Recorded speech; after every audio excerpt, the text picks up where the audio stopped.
Nobel Prize for Physics in 1979. I would like to underline the importance and the scope of the relationship between the Ramon Areces Foundation and the CSIC and its institutions that we've been patrons of for a long time and we support fully.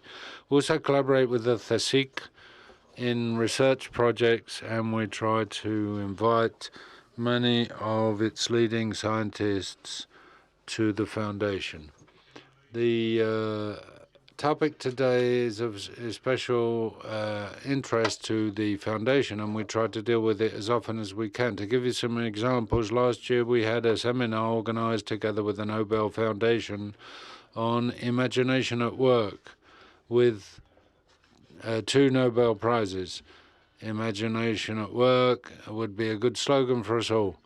And I would like to tell you also that on the 7th of July, we'll organize with the Nobel Foundation a seminar called Inspired by Nature, which wants to call attention and attract and underline how contact with nature in the widest sense of the word can encourage science, creativity, and innovation. We'll have the Nobel Prize for Chemistry of 1922, Morta Medar. And yesterday we had a seminar here with the MIT where 3 professors from the MIT spoke about the future of mobility. And one of them insisted on the importance of inventing and not accepting the past without analyzing it. And as he said, we've got to encourage wild ideas, and we've got to do that. And I believe that that is exactly what we're going to do today. I would also like to underline the presence today with us of Professor Sheldon Glashow, Nobel Prize for Physics in 1979, whom we had the honor of having here some years ago, and we warmly greet again.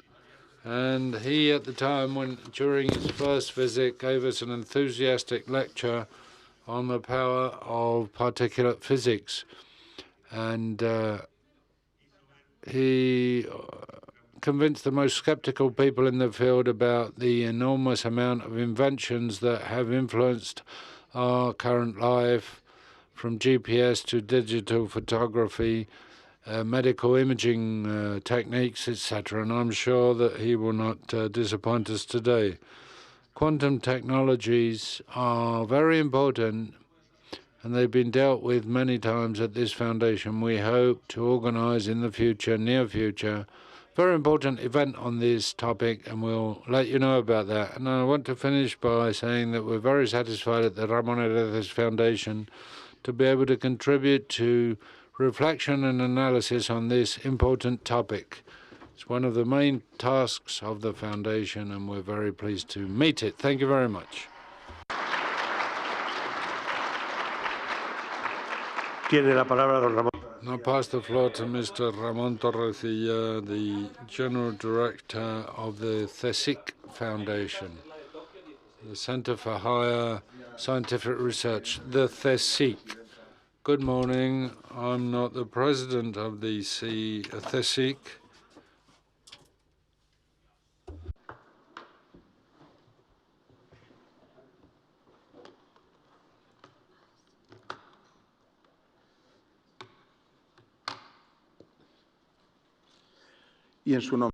But on her behalf, I want to apologize. She has a very tight schedule, and I apologize on her behalf for not being here. I'm going to give you a few brief words.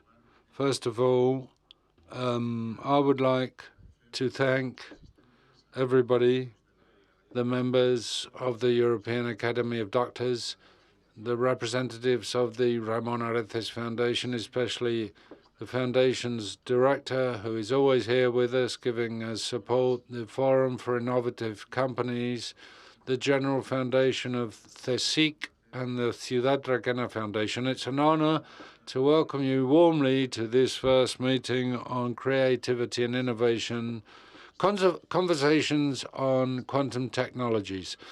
As director of the General Foundation of the CSIC, I'm very proud to see such an array of experts and professionals, and I would say passionate scientists together today here.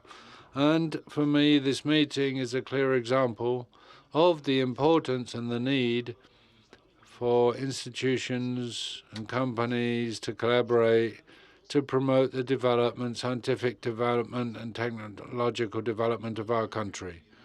Creativity and innovation are probably the strongest tools we have today to try to solve the big challenges that we face in society. And that's why in 2018, the UN designated the 21st of April as the World Day for Innovation, World Innovation Day. And the idea is to talk about the role of creativity in humankind and our efforts to make the future sustainable, something that is our daily struggle. And it's a very tough struggle. We have Sheldon Glashow here today with us, Nobel Prize for Physics in 1979, who honors us with his presence and is going to share with us his wisdom, experience in serendipity and creativity. He's going to tell us how chance, together with curiosity and creativity, have allowed the development of whole fields of knowledge and innovation. And I'm convinced that his lecture will be a source of inspiration and knowledge for all of us. And this time, we have selected a series of topics that have to do with creativity and innovation in quantum technologies, including computation, communications, new materials, and emerging quantum technologies. And these discussions are really they're crucial to understand the impact and opportunities that these technologies are going to afford us in society, but especially in the global economy. I want to thank all the institutions, organizations that have collaborated and supported the organization of this meeting, especially the Ciudad Requena Foundation for their commitment to scientific and technological advancement. And I want to say that the idea, the execution, and the efforts behind all this are we must thank Paloma Domingo for. And to conclude, I hope you have a very fruitful meeting. I hope that these conversations and debates that might be generated inspire us, but at the same time, we must have a good time together, and I'm sure we will. And I would like this first meeting on the World Day of Creativity and Innovation, let's make it a reference point and a milestone and make it a yearly date to organize more and more things, and we come back every year. Thank you. I hope you enjoy the event, and now I'm going to pass the floor to José Ramón. Thank you.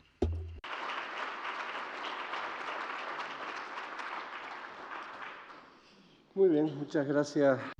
Thank you very much, Ramon. Thank you, Raimundo. For me, it is a pleasure and an honor to be here and managing this session and playing the toughest role, which is trying to get people to keep to their allotted time so that we don't run late. The first thing that I wanted to say is that we're going to talk about how these emerging technologies are opening up new possibilities, but also new challenges for creativity and innovation in different spheres, from science and technology to art and culture. As many of you know, Quantum technologies are based on the principles of quantum physics, which is a branch of physics that deals with the study of the behavior of matter at subatomic level. It's based on physical principles like superimposition, interlinking, decoherence, and other things. Quantum theory, based on these principles, creates systems and devices that make use of energy and matter to make calculations, communications, and measurements in a more efficient and faster way than classical physics devices. It's an emerging technology that still has a long way to go, but will transform whole areas of science, technology, and society over the next few decades. Quantum physics have existed for more than 100 years, and the potential practical applications of this technology appeared in what was known as the first quantum revolution, that focused on the development of quantum theory, and it included the participation of big names in physics like Max Planck, Niels Bohr, Einstein, Schrödinger, Shockley, you know a lot of these names. Afterwards, what happened was what the experts have called the second quantum revolution, that focused on practical and technological applications of quantum theory in different areas. And we have big names like my admired Richard Feynman, Charles Burnett, Gilles Broussard, Myman, etc., who have contributed practically and theoretically to the field. These two revolutions have changed and continue to change our understanding of the world at quantum level, at subatomic level. So quantum technologies are fascinating because they can challenge our intuitions and expectations on how the physical world actually works. Through concepts like what we've already described, quantum technologies are opening up new opportunities for computing, communication, detection, and simulation of complex systems. But they're also leading to new challenges to make use of these technologies in an effective way from the technical and the ethical point of view, and also the social point of view. How can we make use of the potential of quantum technologies without falling into the trap of hype? That is, the trend or tendency to exaggerate the capacities and benefits of a new technology or idea without before proving in a sound manner that this potential is actually real. In the case of quantum technology, it's common to come across reports and news items that talk about revolutions in computing, communications, cryptography, etc. But many of these advances are still in very early phases of development, and it's possible that their potential benefits are more limited or complex than we might initially think. The trap of this overhyping things might be negative for research and investment in new technologies, because it can lead to excessive expectations and a lack of attention on other important advances. And it can also create skepticism when these promises are not made, do not become realities, and that can affect investment in future research. But we must also ask ourselves, how can we make sure that these technologies are used in an equitable and fair way? These are some of the questions that we will address at this meeting through these conversations we're going to have throughout the morning.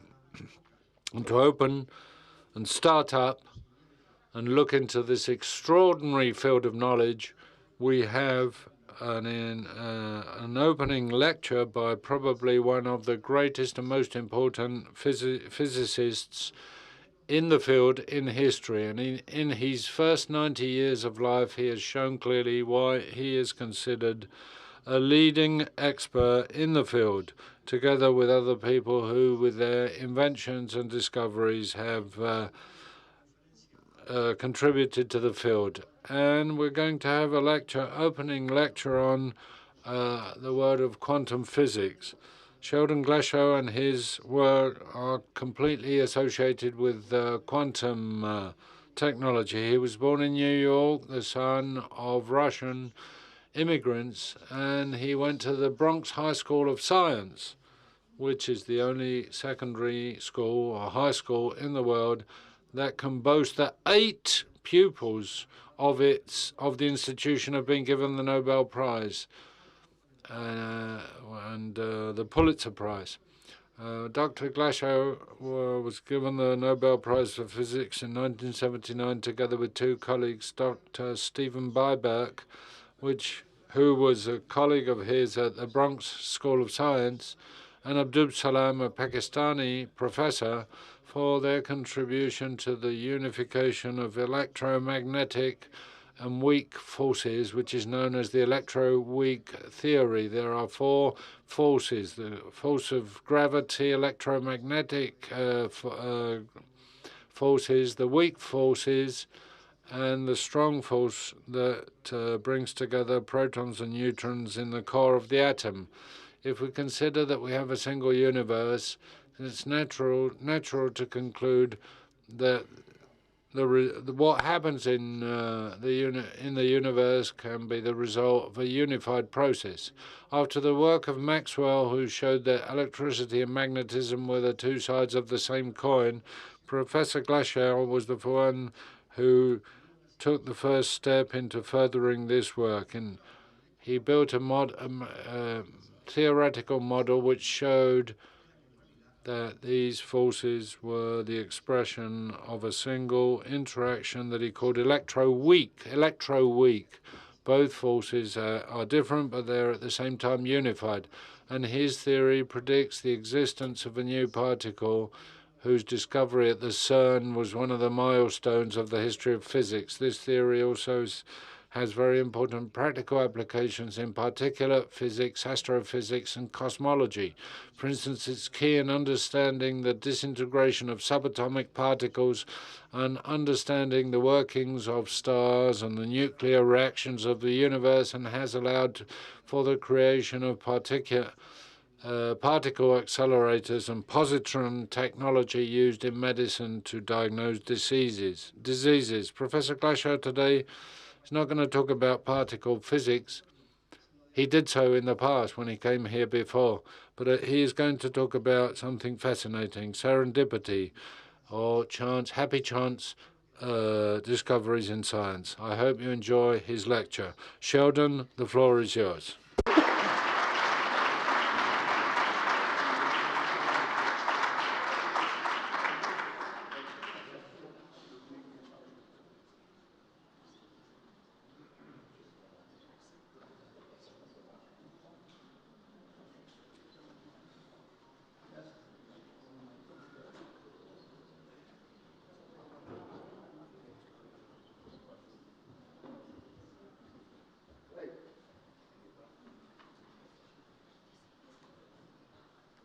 Thank you very much. Gracias.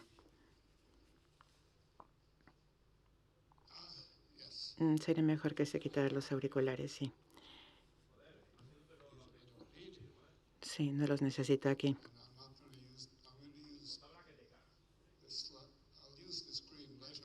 Y más tarde usaré las diapositivas. En primer lugar, quiero comenzar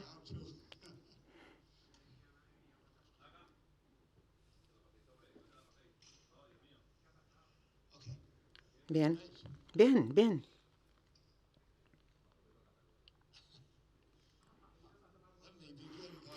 Permítanme comenzar por felicitar al traductor, porque ha hecho un trabajo impresionante y he entendido todo lo que ha dicho.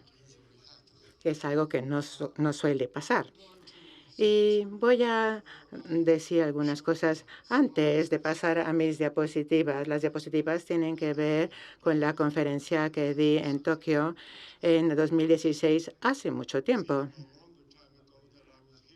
Y también parece que fue hace mucho tiempo que estuve aquí por última vez, unos 30 años atrás. Me lo pasé muy bien. Qué bueno estar de vuelta, y doy las gracias a los organizadores por hacer posible que mi esposa y yo podamos volver a Madrid, que siempre me encanta. De nuevo, Y esta es la primera conferencia que doy en Europa desde hace 2 años. Hace 2 años estuve en el centenario del Premio Nobel que recibió Niels Bohr y fui a Copenhague.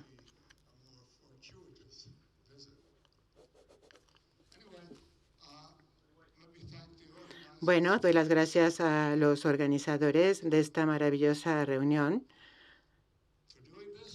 por hacer realidad que esté yo aquí.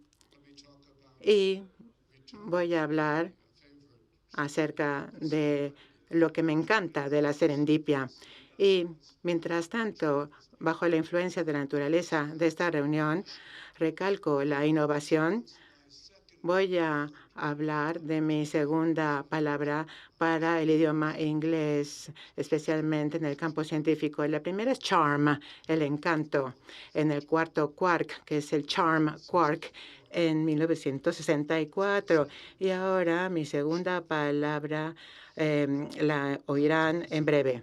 Vuelvo a la serendipia. La palabra en sí fue acuñada en 1854 por un historiador de arte que quizás nunca hayan oído mencionar, Horace Walpole, que introdujo esta palabra en una carta a un amigo. Él era británico y le escribía a un americano que era educador y que quizás no había oído hablar de serendipia. Pero mi hija, que vive en Nueva York, prácticamente es vecina de la escuela que construyó Harrisman, que es la Harrisman School. Y en esta carta usó la palabra serendipia del título de un cuento de hadas de Persia, que al inglés llevaba el título Los 3 príncipes de Serendipia. Es el nombre antiguo de Ceilán, el que ahora es Sri Lanka. Y en este cuento antiguo, como nos dice Walpole, sus altezas siempre hacían descubrimientos por suerte, fortuitamente, por sagacidad, cosas que no buscaban. Walpole los llamó ejemplos de serendipia. Y está entre las más de 200 palabras que Horacio Walpole introdujo en el idioma inglés, entre ellas malaria, nuance, matiz o souvenir. Pocos escritores pueden reivindicar nuevas palabras. Otros, Charles Dickens, con otras palabras nuevas, John Milton también, en torno a 1650, con palabras nuevas, y William Shakespeare. Pero nadie conoce cuántos neologismos introdujo Shakespeare, en torno a 1000. La serendipia durante mucho tiempo se ha asociado con la exploración y con el descubrimiento. A mediados del siglo IX, un alquimista de China quiso crear el elixir de la vida eterna. En su lugar, estalló su casa porque por serendipia descubrió la pólvora. Y Colón, en 1492, más tarde, desde España, salió para buscar llegar a China, pero por serendipia encontró el continente americano.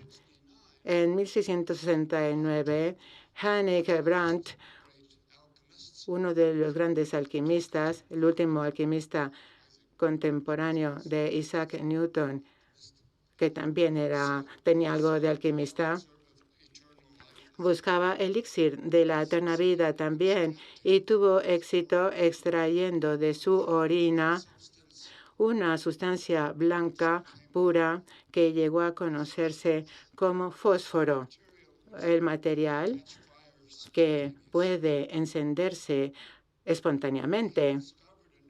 Había descubierto un nuevo elemento. Fue el primer elemento químico cuyo descubridor conocemos, 1669, y su tierra natal, que había sido Hamburgo, fue destruida en 1943 por bombas incendiarias hechas con fósforo, con la operación militar Gomorra.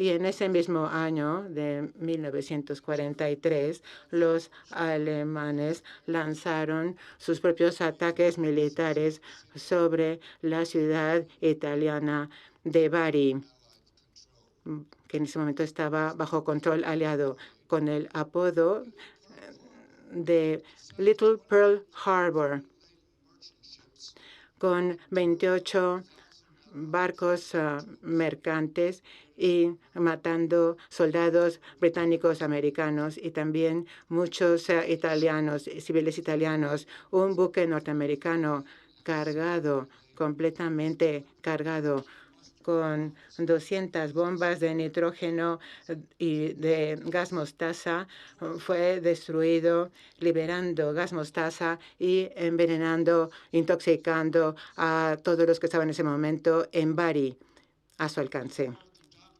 Un doctor americano fue enviado a investigar las consecuencias de este ataque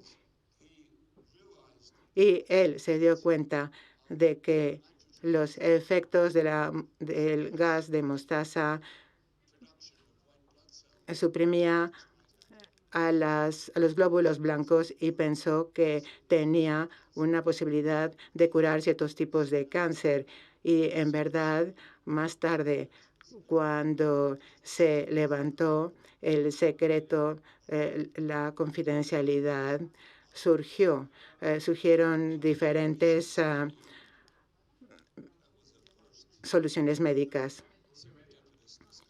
Con la serendipia en la medicina, con la quinina, un estudio reciente dice 24,1% de todos los fármacos comercializados actualmente fueron descubiertos por serendipia o se derivan de fármacos que fueron descubiertos por serendipia.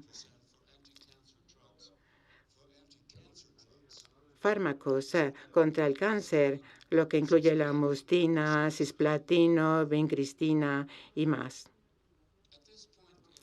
En este momento en mi historia quiero introducir mi nueva palabra. Los científicos y los escritores inventan nuevas palabras o asocian significados perversos a los antiguos. Los matemáticos, como saben, tienen sus anillos, sus grupos, sus conjuntos, sus campos. Los químicos tienen sus moldes, sus ácidos, bases, y los físicos hablan de bosones y bariones y protones y fotones y todo eso.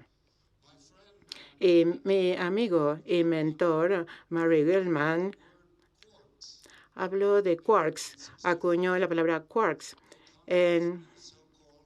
y vienen en 3 colores y en 6 sabores. Y a uno de estos sabores yo lo llamé charm, encanto. Fue mi contribución al diccionario. Murray también habló de gluones de color que ayudan a formar quarks y núcleos en los átomos, junto con los electrones, forman los átomos de los que estamos hechos. Aquí el uso de color y de sabor, claro, no tiene nada que saber con nuestros sentidos. Simplemente se usan de una nueva manera. Pasaron 10 años para que las nociones de Gell-Mann fueran aceptadas en los años 70. De igual manera, los filósofos Demócrito y Eurípides propusieron que toda la materia está formada por pequeñas partículas a las que llamaron átomos. Los átomos que se mueven en espacios vacíos. Era un concepto novedoso y pasaron más de 2000 años antes de que esta idea maravillosa fuera aceptada y confirmada. Estos son dos ejemplos de descubrimientos realizados para los que pasaron muchos años antes de que se aceptaran como verdad. Y esto pasa con frecuencia. Y es aquí donde necesitamos una nueva palabra. Y a mí me gustaría honrar a uno de los dos inventores de átomos, Euclides, que, bueno, creo que han oído hablar más de Demócrito. Era un miembro a favor de la colaboración, y voy a hablar de Euclides para hablar de este nuevo concepto. Y voy a dar algunos ejemplos. Hay muchos ejemplos más allá de quarks y de átomos. Por ejemplo, pensemos en la manzana que se dice inspiró a Newton para la teoría de la gravedad. Cayó de su propio manzano, de su huerta en el campo, 21 años antes de que Isaac Newton llegara a culminar su búsqueda, quizás con algo de ayuda. Pero pasaron muchos años y después la noción de Wagner de los continentes a la deriva. Él fue el primero en darse cuenta de que si quitamos los continentes del mapa y los juntamos, encajan entre sí y forman un solo continente. Él creía que los continentes se desplazaban y a esto se le llamó geopoesía en su momento y se burlaban de él. Pero claro, 50 años más tarde, estos conceptos fueron aceptados y ahora la tecnología de las placas tectónicas forman parte de nuestros estudios. Y tenemos Einstein, que tiene la predicción de las ondas gravitacionales. 100 años pasaron antes de que Barry Parish y en LIGO pudieran comprobarlo. Y ahora vamos a mi segunda propuesta, Lucipity, y algo que es lucípito, que ayuda a predecir, así en honor de uno de los dos grandes filósofos antes mencionados.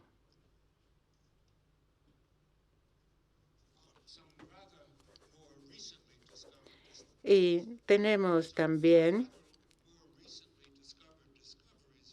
los descubrimientos más recientes de los neutrinos, las partículas charm, los agujeros negros y el bosón de Higgs. Todo pertenece a ser lucípito. Y también tienen algo de serendipia. Y ahora vamos de Euclides y volvemos a la serendipia y a estas diapositivas. Muy bien, llega el momento de las diapositivas. Ya no necesito esto, pero sí necesito esto otro. Aquí simplemente para recordar que hace mucho tiempo di esta presentación. Me salto algunas de las diapositivas. Una docena de momentos de serendipia son ejemplos de serendipia.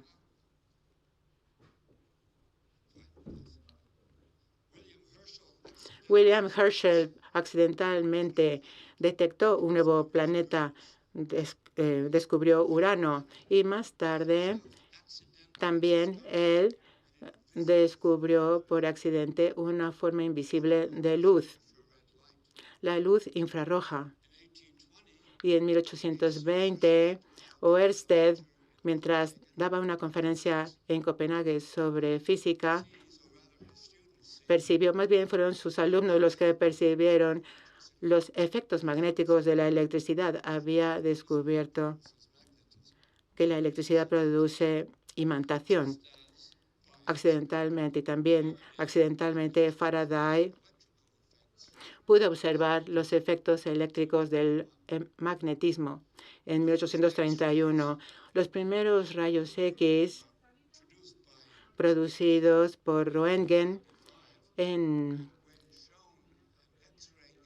En 1895, al mostrar el esqueleto de la mano de la señora Röntgen dijo, uy, acabo de ver mi propia muerte. Bueno, lo dijo de una manera extrema.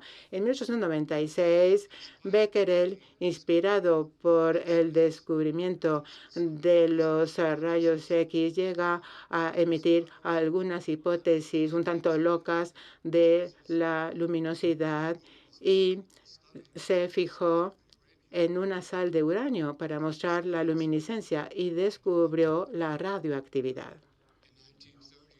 En 1932, los electrones positivos dejaron electrificado a Carl Anderson, quien los descubrió por serendipia, y en 1943 Albert Hofmann descubrió el LSD y se dio un viaje. Y en 1974, mis amigos Sam Ting y Bert Richter, de manera simultánea,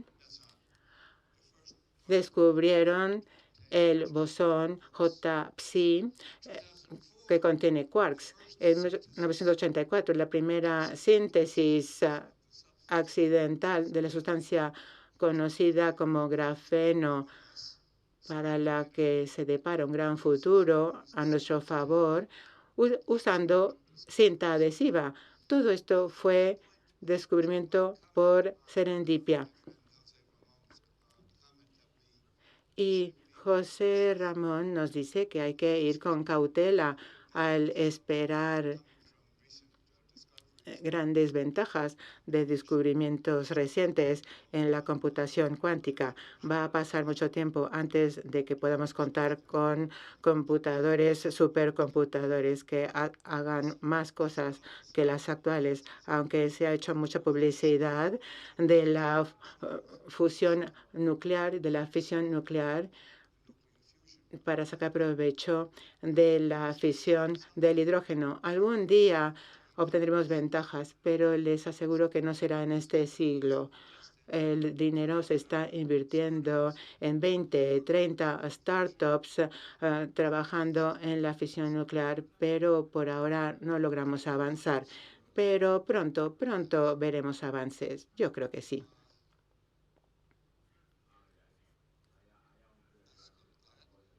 Me salto esto otro.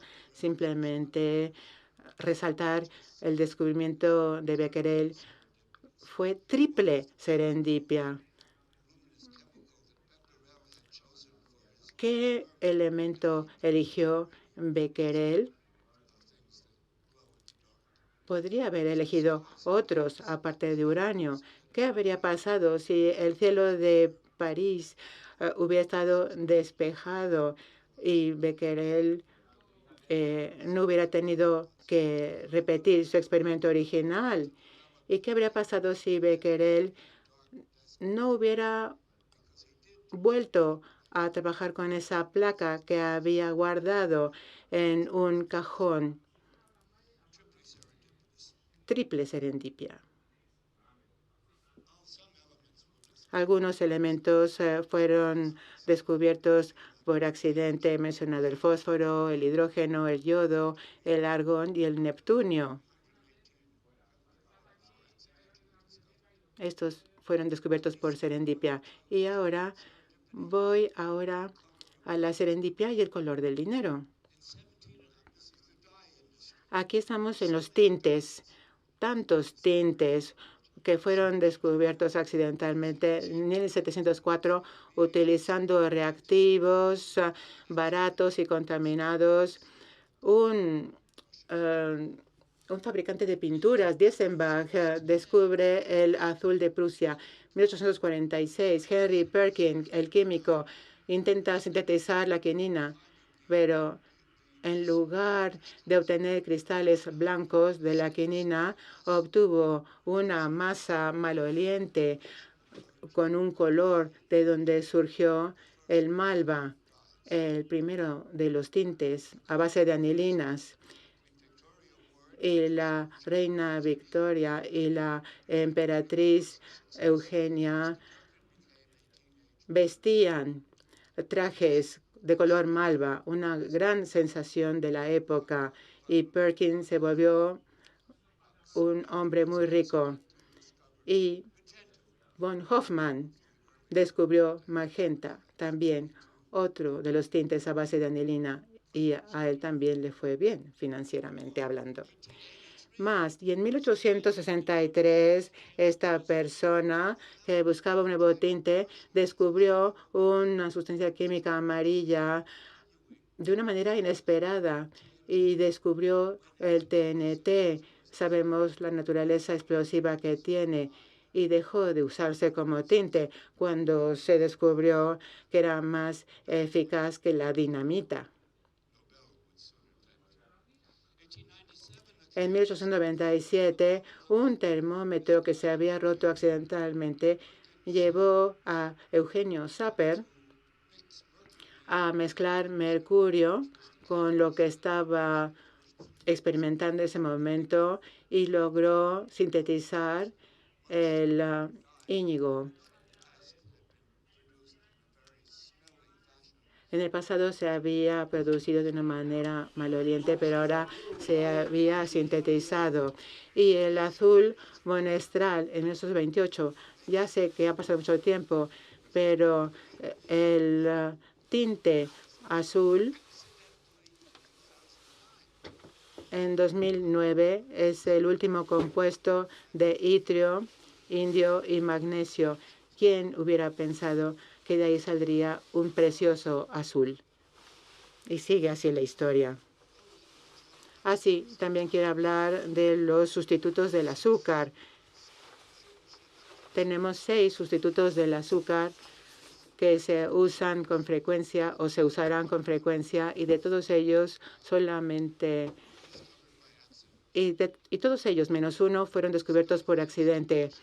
Aquí esta persona que no se lava después de su trabajo llega a casa, lleva un sabor dulce en sus dedos, ha descubierto la sacarina.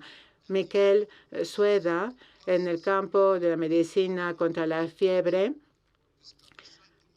descubre el ciclamato, y los que han usado el edulcorante de Estados Unidos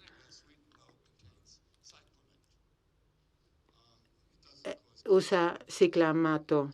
No se usa en Canadá porque creen que se produce cáncer. No, no produce cáncer. Y también Schlatter, en el campo de las úlceras, por serendipia, llega al aspartamo.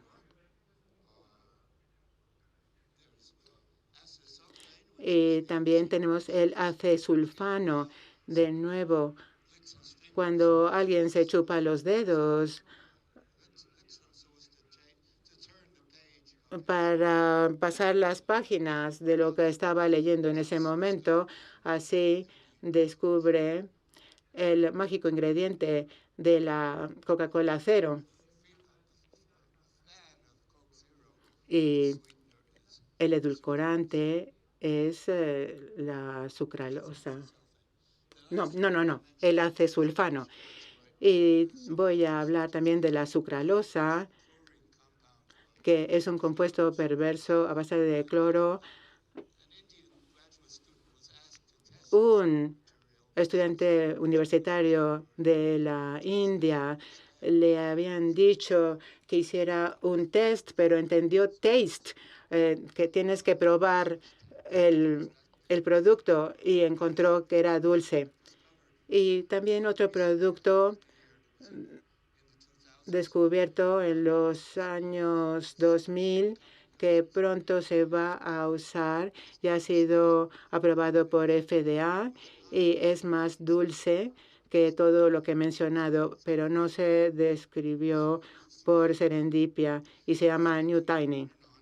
Y podríamos seguir adelante, pero ya les he dicho que hay muchos fármacos descubiertos por accidente. Aquí voy a proponer el libro para los ansiosos.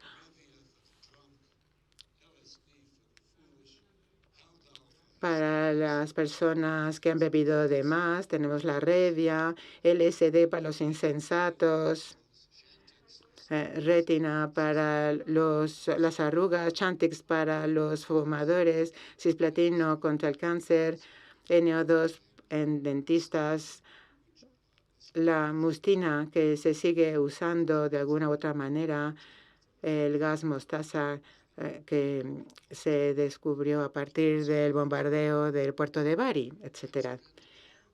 Y también tenemos algo que se obtiene de manera accidental en el hogar. Por ejemplo, los post-it a partir de un pegamento que no funcionó bien, pero alguien se dio cuenta de que se podía utilizar de una manera muy cómoda para pegar cosas, por ejemplo, en la puerta de la nevera, pero para poder despegarlo después. También el superglue, velcro, la vaselina, los microondas, el Play-Doh, los slinkies, las gomas de borrar, los utensilios de cocina Corningware. Antes de que hubiera caucho se usaba las migas de pan para borrar, pero los borradores son mejores. Tenemos Scotchgard, Kevlar, tenemos los polos helados, los conos de helado, los cornflakes y el caucho vulcanizado. Y ya casi al final de mis diapositivas tenemos aquí la serendipia en la física teórica. Y voy a leer estos ejemplos. Con toda seguridad, Maxwell se quedó asombrado cuando descubrió que sus ecuaciones describían las ondas electromagnéticas llamadas luz. Con toda seguridad, Schrödinger se quedó conmocionado al encontrar que sus ondas y la matriz de Heisenberg describen la teoría cuántica. También Dirac, con toda seguridad, se quedó sin habla cuando se dio cuenta de que la ecuación epónima predice la antimateria. Y Gell-Mann se quedó muy contento cuando vio que los experimentos revelaron que los quarks, que antes se conocían como matemáticos, sí que existen. Y los teóricos de las cuerdas se quedaron estupefactos cuando vieron que su formalismo incluye la teoría de la gravedad cuántica. Y yo me quedé atónito cuando mi primer trabajo culminó en la creación, confirmación y canonización de la teoría electrodébil. Así que suficiente con mis diapositivas. Y yo tengo también otro trabajo que está en ese grupo de trabajos y voy a por ellos porque yo tengo aquí una página con mis conclusiones que quiero encontrar. Sí, muchas gracias. Y para concluir, es una historia de Enrico Fermi, un genio de la física que se fue a vivir a Estados Unidos cuando tuvo que hacerlo.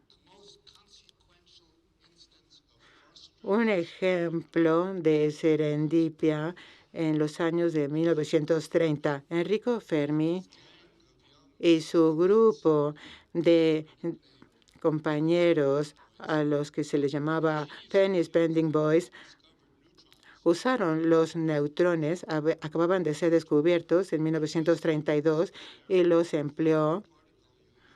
Al encontrar una nueva partícula, inmediatamente se utilizaba como una herramienta para poder estudiar los núcleos de los átomos. Descubrió que muchos elementos químicos, cuando chocaban con átomos, se convertían en radioactivos y se desintegraban en uno o dos elementos yendo a la parte superior de la tabla de elementos. Fermi se preguntó, ¿qué pasaría si yo hago colisionar el uranio con neutrones? Y él se convenció de que había creado los elementos 93 y 94. Incluso les dio nombres.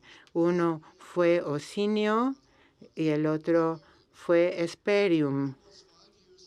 Casi 5 años más tarde, Fermi recibió el Premio Nobel de Física en 1938 por sus estudios de la activación de neutrones y en particular también por sus descubrimientos de dos elementos transuránicos. Y Fermi no había hecho eso. Él no había descubierto estos elementos. Serían descubiertos en 1940 en Los Álamos, en el proyecto de Manhattan, el Manhattan Project. Estaba en un error. Había descubierto la fisión. Eran fragmentos de la fisión. Lo que había observado no eran elementos transuránicos. Fermi, en esos 34, había descubierto la fisión.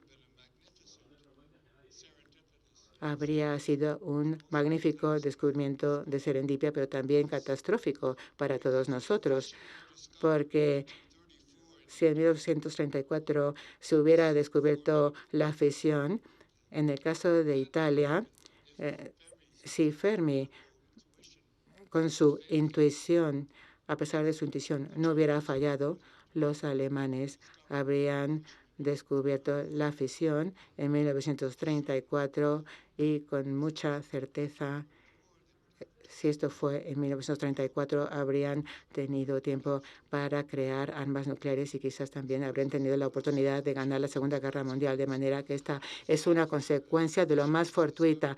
La fisión fue descubierta por Hahn y Lisa Meitner en 1938.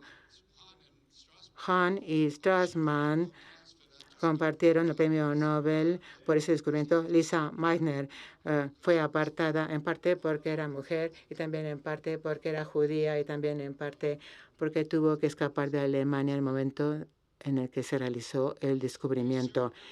De manera que en mucha serendipia se descubre fisión cuando Fermi recibe su premio Nobel.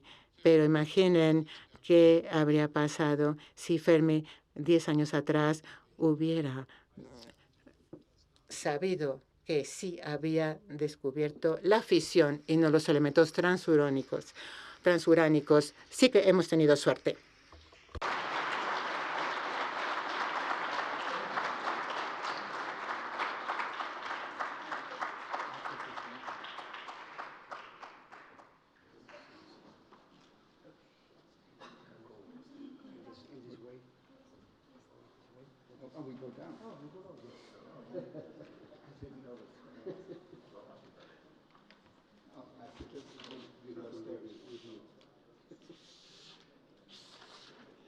Bueno, yo creo que cualquier... Good. Well, I think that anybody here could say that we hope, all of us, anybody would wish at 90 years of age to be able to give such a splendid lecture. We're going to continue with our program, and we have now, I have to introduce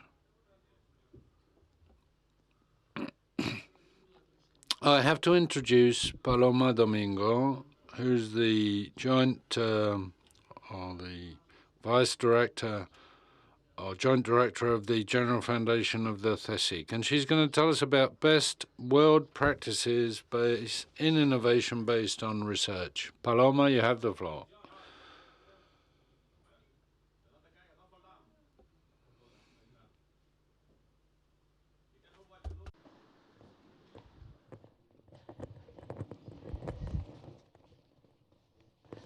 Bueno.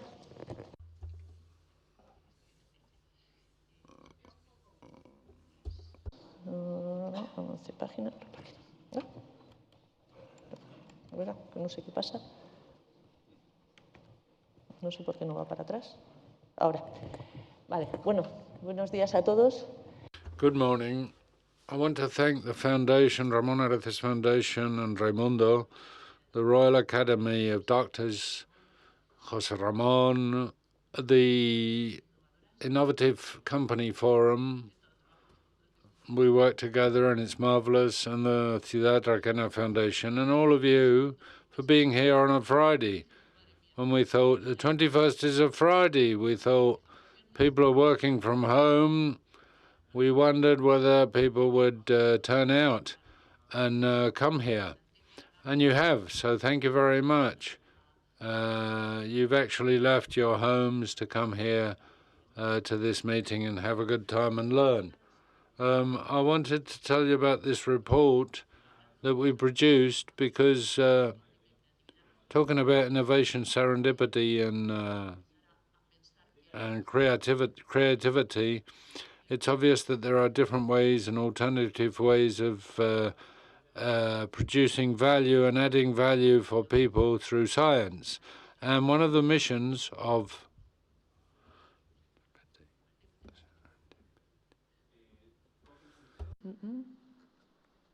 ¿Con cuál de dos? Avance página, ¿no?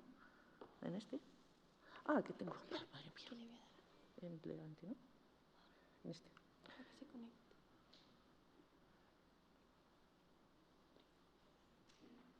Acaba de vibrar, así que entiendo. Vale. Bueno. And we at the foundation, at my foundation, have entered a new stage. And this stage, we've been in for 2 years. We want to see how we could improve in our mission, which is to add value based on research and see what could be done. And this is done by looking at where we are and looking at what other people are doing. And other people do a fantastic job. We're all familiar with this graph. A lot of the countries here can go from research to patents to innovation. But in the case of Spain, look at the line for Spain. We all know that we research very well in Spain. We don't patent things so well, and our innovation is even a little bit worse. So we've got a big challenge there. So there are other countries that are doing things very well. Let's look towards them. And we did a study with a selection criteria that obviously everybody here is thinking, who does things well? I'm sure we can all think of universities in the world that do a very good job. Then another criteria was people that are similar to us. You might think of China and Korea, but if countries are not similar to what we're doing and what we are, it's a bit more difficult. And then those of us in the public sphere know that it's important to incorporate the private sphere too. I've been in the public sphere for 20-odd years, and the private-public interaction and cooperation is key, I know. So we visited people, we collected information, we compared it. It's not easy because indicators are not homogeneous, but after a long struggle, we chose these people, these institutions. Oxford University, Cambridge, they're an Anglo-Saxon model. Practically all models are in the UK work in the same way. Germany, the Max Planck Institute, and Fraunhofer, which is more technological but does very interesting things. Harvard, Stanford, and Berkeley in the US, and finally the Weizmann Institute in Israel. They do a very good job too. And we analyzed a series of aspects. I'm not going to go into everything because I've been given 15 minutes and my microphone will be shut off. But we looked at a huge amount of data. I'm just going to give you a brief overview. And the first thing that is can be seen here is that all these institutions, excepting Fraunhofer, have a center, a private center, which is in charge of commercializing and marketing, so to speak, the results of research. Because it's all very well to do research, but then you've got to take that research to the market. The case of Oxford, you see they have a private company that deals with that side of things. And Oxford, I think they started in 1987, and it was such an innovative model that they created a consulting company called Exentia to help academic institutions to take their produce to market, so to speak. And these centers are specialized, highly specialized too, these institutions. And these companies that they have It's not the same to market biotechnology and health as software. They're two different things. So you need to have specific people that know what they're doing and know the market. In the case of Oxford, you see that they got 3 levels of specialization. In the case of the Weizmann Institute, has 7 levels of specialization. In the case of Fraunhofer, what they do is that the 74 centers they have, each one has its own technological transfer unit, and they are very close to the industry. So they don't have specialization levels because they work immediately and directly in contact with the industry. And they all have a look at the market, they all look at competitors, they all look at whether it makes sense for the developed technology to generate business or not, and whether there are other competitors out there, and how easy or difficult it will be to market the result of the research. And this is usually outsourced, but in the case of Oxford and Fraunhofer, they have internal services.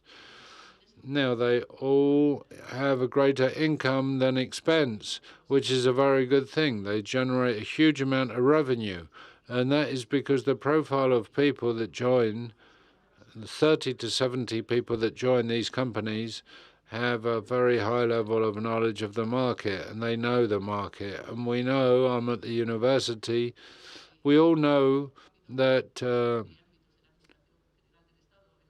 public administration and public institutions move very slowly and things are very complicated. But they have evaluators. In the case of the Max Planck Institute, all their assessments, external assessments, are done by external people. English people have outside people and inside people.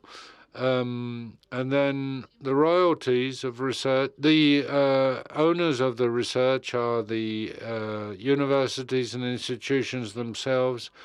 They're usually owners of 100% of the research, although there are some cases where they reach agreements with private companies. And the royalties, and I think this is, well, it's the 1/3 rule. Patents normally are divided into thirds. 1/3 goes to the university or research center, 1/3 goes to the department, and 1/3 goes to the inventors. In this case, that 30% goes to the center, to the company, that has developed the patent or license. The rest is divided normally in thirds. But there are some things to point out. For instance, Cambridge is very generous with its researchers, and they reach up to 90%. They give them up to 90% of the royalties. But they do this in tranches or stretches.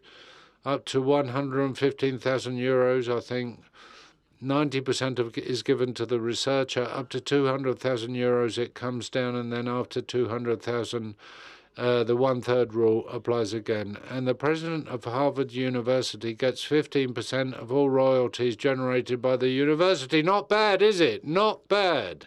15% of all royalties. Now, that is the first part of how things are done. Now, how do the spin-off companies deal with things? And how is it structured? Well, usually it's a decentralized management system. The day-to-day work is done by companies, but then the development work, marketing work, is done by these spin-off companies that are associated with the universities. We've seen that in the case of Fraunhofer, there was no external company, but they do work with a network of centers. Each center has its own technology transfer unit, and each center works independently and centralizes what has to do with patents. Now, they have incubators, as they call them, accelerators and launchers. But incubators, the ones I know in Spain, aren't really within a legal framework. They belong to universities. Here they do. They have a legal framework. They are part of the risk. They work with the companies that are created, and they have investment funds associated to them. They're highly specialized normally, And in fact, the Max Planck Institute created the first one in health, photonics, another one, and they've developed more. This, at the end of the day, those of us who work in the field realize that there are no two companies that are the same, really, and no two sectors that are the same. And what we need is incorporate everything that companies need through external services. There are legal requirements. When we have to regulate health products, it's a big problem. When we're talking about investment areas, researchers and scientists, we know, are not good economists, and we must remember that. So we must have the adequate personnel, and these companies hire the best specialists in each field. Another very important thing is that scientists can't do everything. We must remember they can't do everything. They can't be business people, patent, do research, be scientists all at the same time. No, scientists should devote themselves to science, and the other things should be taken care of by other experts. A couple of things. It's very important to have an infrastructure. This is very important because some of the equipment that is needed is very expensive, and that requires infrastructure. And we try to help researchers so that they can continue to research and they have the infrastructure that they need. And then there's always an investment committee that decides where it makes sense to invest. The participation spin-offs are very different. There are many different kinds of spin-offs, but we negotiate with them all. And all of these institutions analyze the results of their investment, and they follow the process right through until arrival on the market. And the conclusions are that, well, to summarize, I was very fast, but to summarize, the first thing is that the transfer activity is focused, is centralized, and results are controlled. But after that, these companies deal with the market side of things. Secondly, property belongs to the university or center, but distribution formulas are developed in order to deal with the royalties. Cambridge has a very good system, which is very interesting. And thirdly, outsourced structures must be independent, and they all are. All these, and this is the case in all the cases that institutions that we analyzed. And these structures always provide services that accompany the researcher from lab to market. And everything is taken care of. Technological vigilance, legal aspects, financial aspects. And finally, normally these universities have an investment committee that manages either its own investment vehicles or takes part in spin-offs, and are always open to participation in other investment funds, which might be public or private.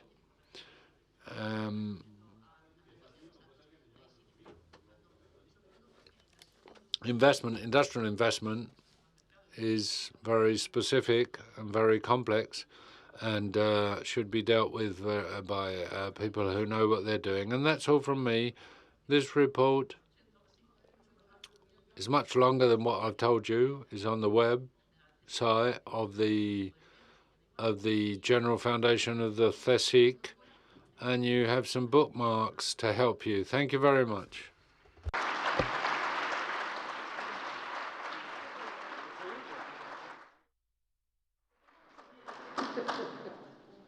Al segundo, así da gusto. You kept your time to the second. Very good. The next presentation is by our dear and admired friend Gonzalo Leon from the Polytechnic University of Madrid. He's a member of the Innovative Company Forum, and he's going to present the report of that forum, Technological Sovereignty, Definition, Dilemmas, and Recommendations for Spain. Gonzalo, it's all yours. Take it away.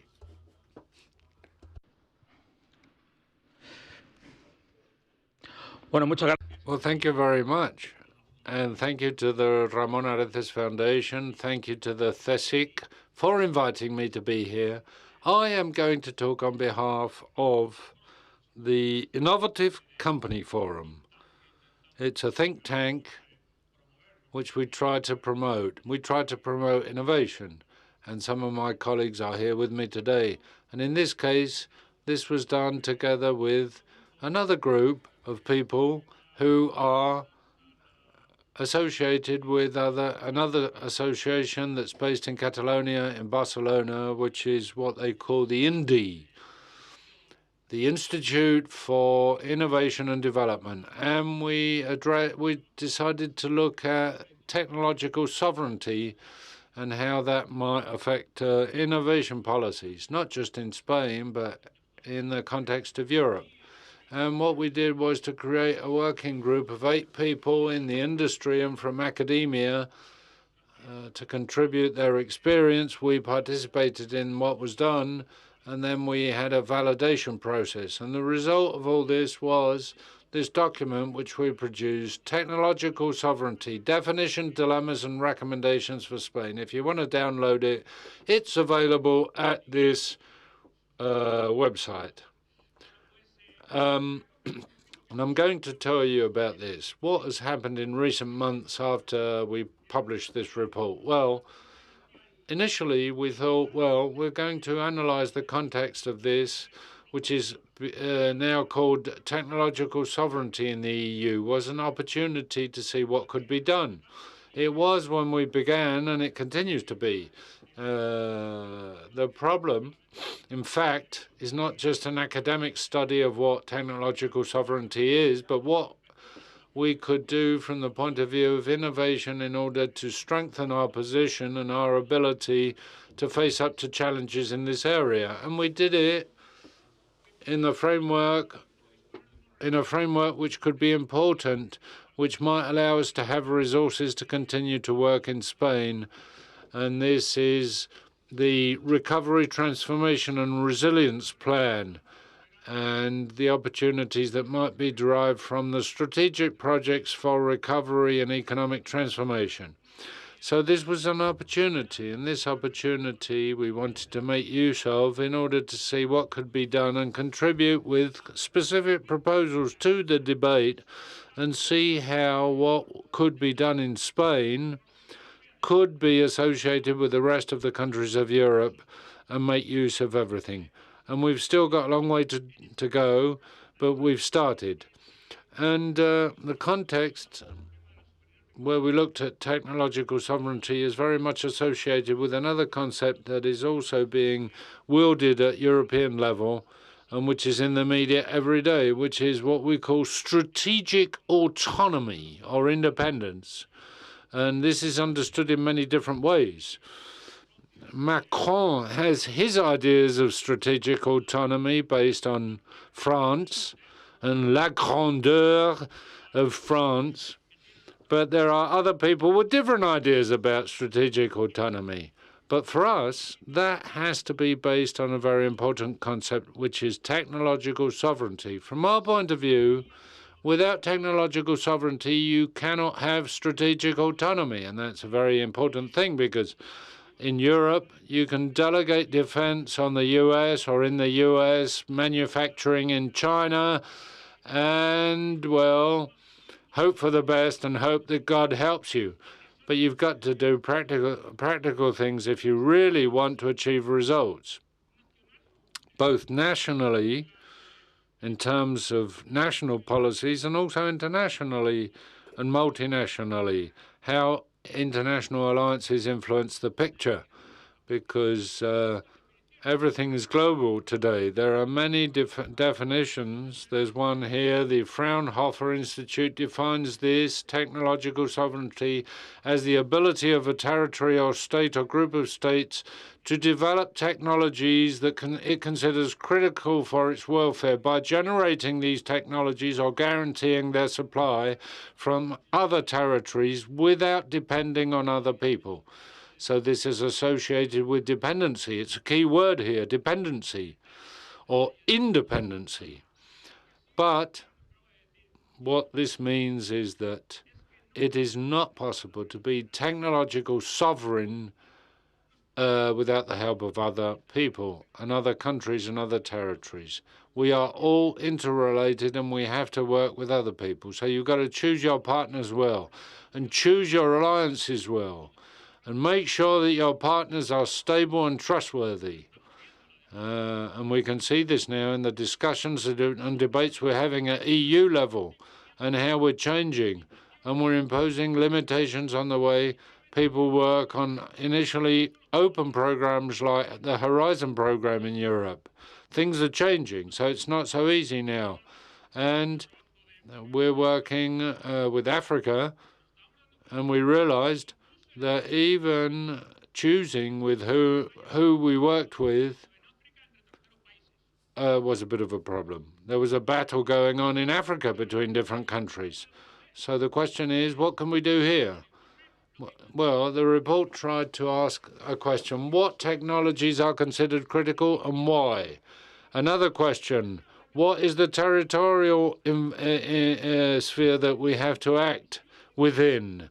Thirdly, what does it mean when we talk about providing means? What does it mean to provide technology in the context of technological sovereignty? When must we generate our own technology, and when does it make more sense to guarantee supply from the outside world? So these are very important questions. And we started to debate and discuss, where can you talk about critical technologies? What are the key areas? And how is this associated with the population of each country? Also, how critical something is depends on many different things. Nothing is the same. Paloma said that no two institutions or situations are the same. That is true. All industries, all sectors are different. We can see, for instance, when we talk about the impact of semiconductors, that is a tremendous situation. In a country like Spain, if you think about the automobile industry, what kind of semiconductors do we need? It's different depending on the framework and the situation. And what about the territory? Well, obviously, technological sovereignty of my district or neighborhood. Well, it doesn't make much sense to talk about the technological sovereignty of a neighborhood and sometimes even of a region. And when you're talking about a country, it depends. And when we talk about Europe, well, it also depends. What does that mean? It means that the analysis of things and the situation and what technologies are critical must be considered and contemplated within public policy. It's not the same to advocate a policy which is national if you depend on other countries. For instance, solar energy. That's an example. Europe says one thing, but you see that all the links of the chain depend on all the other links. So you've got to analyze that situation. We cannot go through a process of transformation if we cannot build the solar panels and all the elements that are required for the development of solar industry. So strategic autonomy and independence are a very, very complex issue, which must be understood clearly. Having the technological knowledge and making it possible for those technologies to arrive at the market and help society depends on many things. Access to knowledge, having the materials and components that you need, having distribution networks for products and services, having a legal framework, and having human resources. If we look at the European policies, we realize that in many of these areas we are not sovereign, and sometimes we have a lot of problems, and we're going to have a problem in order to guarantee autonomy. I look at dual technologies, for instance, and access to technological knowledge is more and more difficult depending on what sector you're in. Now, there's a dilemma in terms of technological policy. Now, should I buy it or should I make it myself? Well, that's a dilemma, and you've got to be realistic. And each country should analyze the situation depending on their own case and their own resources. And sometimes we don't do this properly. So there must be a political will behind this in order to make sure that technological sovereignty is clearly contemplated, and we all know what our resources are and our capabilities are. Now, if you don't have the means to do something and you try to do it, it might be counterproductive. It might be wasteful. So we looked at what we call transverse competencies, and we analyzed the need for strong innovation ecosystems. This does not depend on a single actor.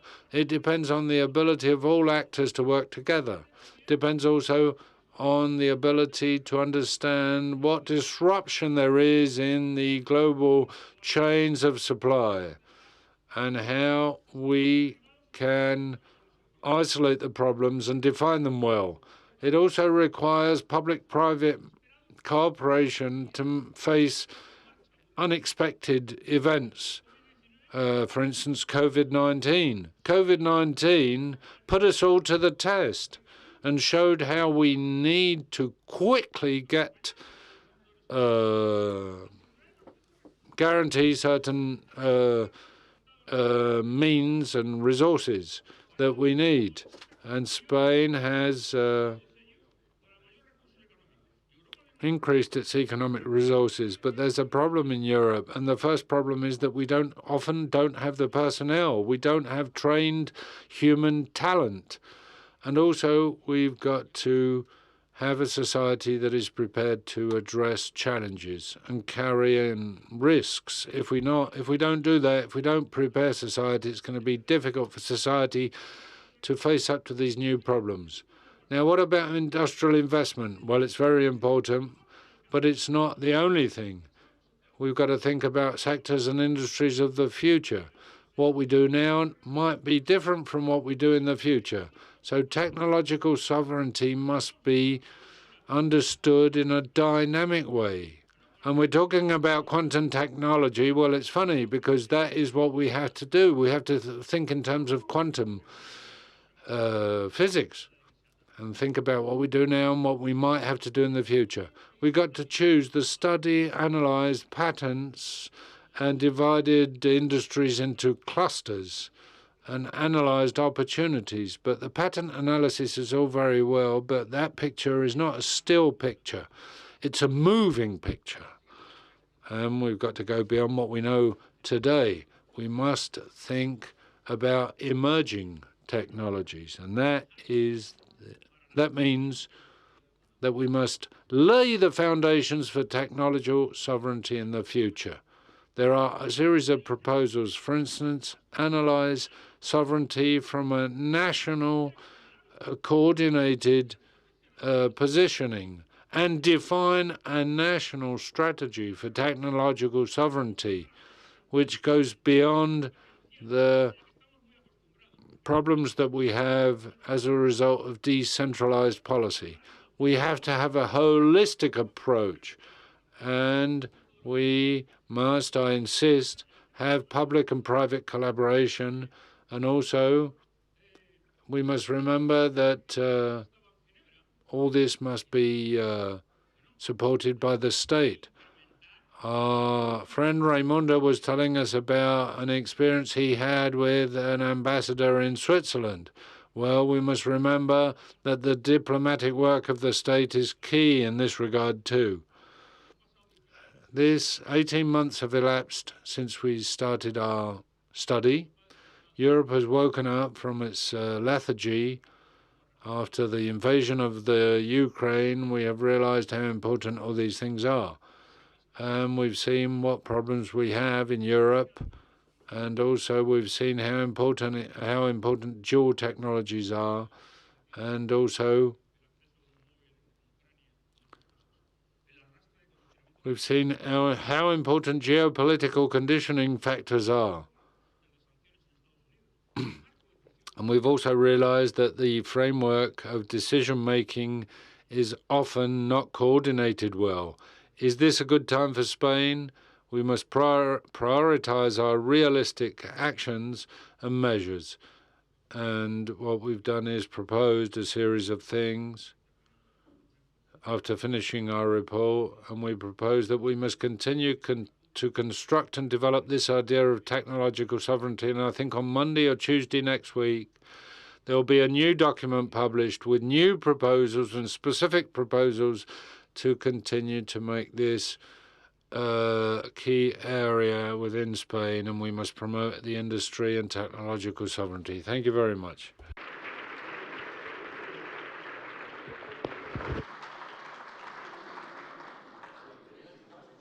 Señoras y señores, Ladies and gentlemen, if you thought you would go to sleep this morning with the voice given to our dear friend Gonzalo by God, it's impossible to go to sleep. Okay, so now we are ready to go to a round table, which is going to help us talk about disruptive technologies, the present and future of quantum physics technologies.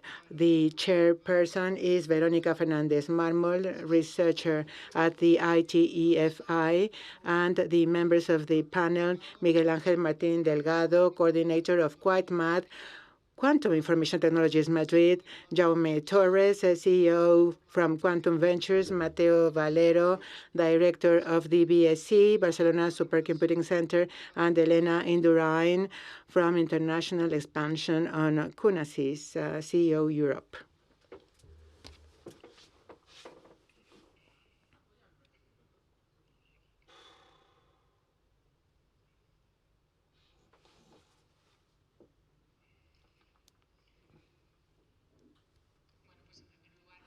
First of all, I want to thank the different guest speakers. It's an honor to have you with us. We're going to discuss the present and future of quantum technologies, especially when we want to predict the way we are heading to. We hope that we are going to good places because there are always two possibilities in the new technologies. And first, I want to introduce Miguel Ángel Martín Delgado, professor of physics at Universidad Complutense Madrid, Mateo Valero from Quantum Ventures company, and Elena Indurain, CEO of the European section at the International Expansion in Cunasis, and Mateo Valero, director of the Supercomputing Center. And we are aware of the disruptive characteristics of the quantum particles, and that there will be a shift in paradigm in terms of the security of information because of the algorithms that have to be protected, and super quantum cryptography is required, and artificial intelligence and machine learning are going to be affected by the advances in quantum supercomputing to solve complex algorithms and to manage large databases, and also sections of logistics, chemistry with the advances in quantum simulation are going to be favored, and also the finance sector where risk simulation strategies are going to be done more efficiently thanks to quantum supercomputing, and also with critical infrastructures, for example, in the energy sector, with the design calculations and disruptive designs, because they'll be faster with new technologies. But we have to bear in mind that quantum technologies also require the help of the non-quantum technologies that also provide great added value. One is supercomputing, and it is here where, Mateo, I may ask you, can you give us a review the way supercomputing is where it is now, with one of the most powerful computers in Europe, and and what can be done, what is being done, and why we need, and for what specific tasks supercomputing is required with the new supercomputing that is going to be installed in the Mare Nostrum technology. It's a pleasure to be here with you. I'm pleased, and I thank the Fundación Areces for this kind invitation. I'd say that we humans are always making our life much more complex. Now it's more difficult to travel, to eat well. And all of a sudden, it comes to our mind that probably we want to do operations. And in order to do operations, we need something that is going to help us do them. And for that matter, we need a new system of numeration, a new way of working with numbers, and a machinery that works with those numbers. I do have it. But everything is much more complex because the best supercomputer is the brain. But we are slow, and we need to be faster. We need inventions. And it is there where all of a sudden we have many, many things. And all of a sudden with the transistor and the valves and the transistor, which is the best invention in order to change humanity. So we had the ball algebra, we had computers made with transistors, and the whole life we've been improving the design of computers in such a way that our ideas would go from muse to theater through many algorithms. What's happened from the first transistor to today? The physicists who are the masters of the evolution of the ICT technologies. Thanks to them, this initial tool, the transistor, which is fundamental, is become smaller and smaller. In such a way, I am a computer architect in order to produce houses to be inhabited. So today, I may say that today we have technologies of 5, 6, even 3 nanometers. And I say that chips in supercomputers, we have 10 centimeters square, silicon, 200,000 transistors contained, commuting at 2 billion times a second. And we place a great deal of them, and this is what gives us the supercomputer. So one of these supercomputers in Barcelona, and it's been mentioned,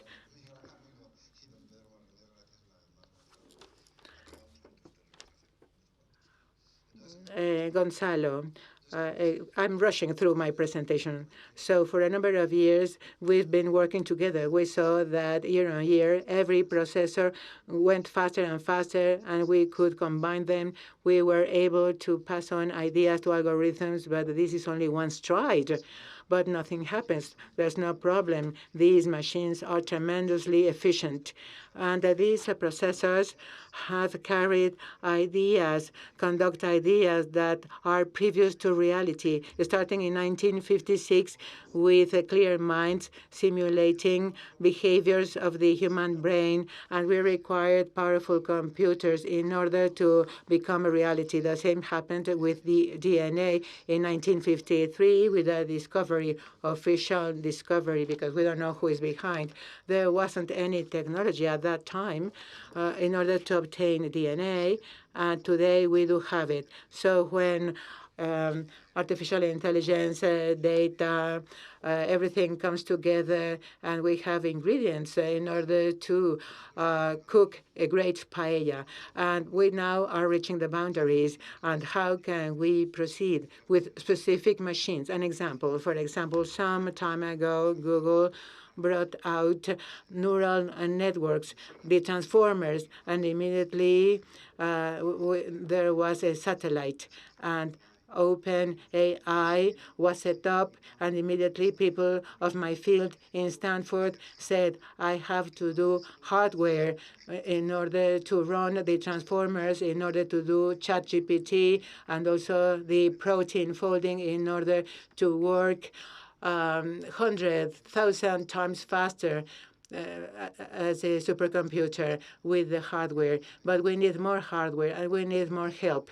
And we asked help to the quantum field, and it is there where myself, as an outsider, what I see is that the ideas, well, the Nobel Prize, the Schrödinger equation.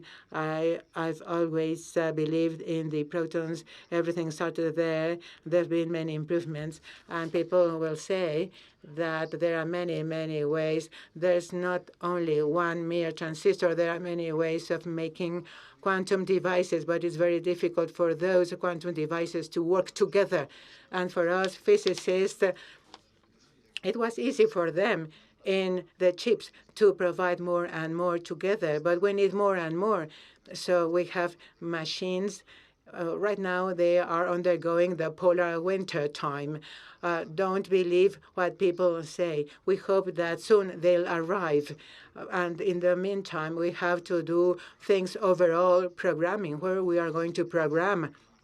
We used to have this problem 50 years ago with the first supercomputers. We were making breakthroughs, but we needed more supercomputers. And I'm glad to see the breakthroughs today. But we need to know where we are at now, because the future supercomputers are going to be heterogeneous machines. And one of the accelerators is going to be neuromorphic computers, ChatGPT accelerators. One of them, which is required for some applications, is for this one.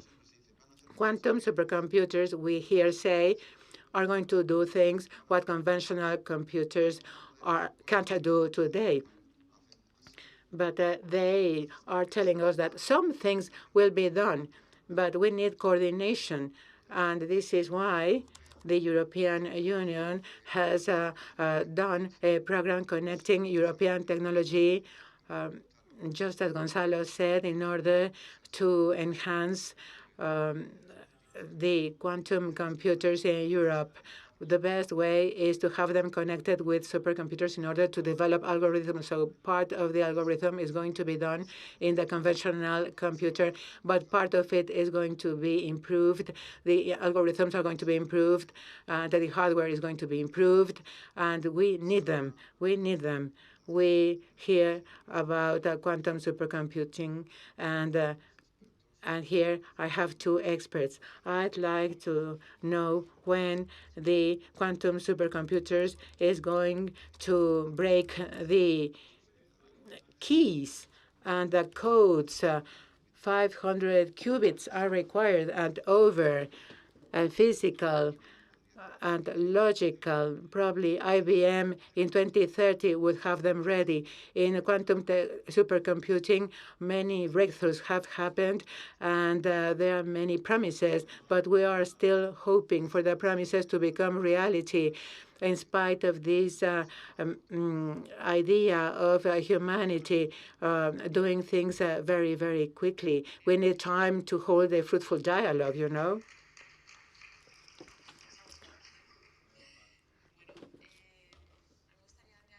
And I want to add something else to Mateo's words.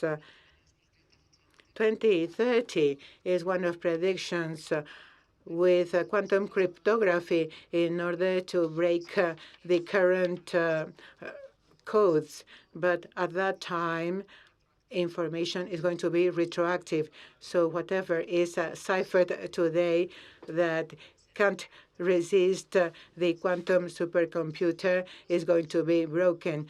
State computers, state secrets have to be protected, and we have to foresee the event, and we have to be ready to encode everything with quantum cryptography. And I want to discuss two aspects. One is the crossing of disciplines that are going to be present on behalf of future experts in these technologies involving theoretical physicists, ICT experts, experimental physicists. Miguel Angel, what's your view? How are we going to organize ourselves in order to have different experts specialized in different disciplines?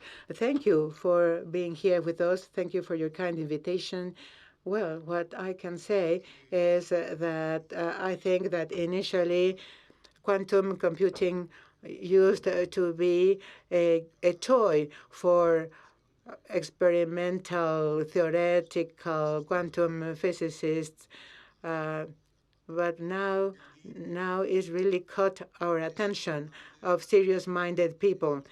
So we are going through a moment where we've got the attention of different companies investing a lot of money, changing the landscape. For example, myself as a researcher, I'm used to sharing results with my colleagues. And nowadays, with the companies, with their own researchers, you attend some congresses and you can't talk about some things. Information is not flowing as it used to flow. On the one hand, it's good. It is part of success. We don't have to complain. It's part of success, but it means that we have to work differently and collaborate in a different way. So we researchers, we put forward our results in the form of papers at the service of communities. And afterwards, there'll be clever people, business people, entrepreneurs who are going to pick these results and are going to make products. That's good. And we must be ready for the final step, just as Paloma Domingo stated.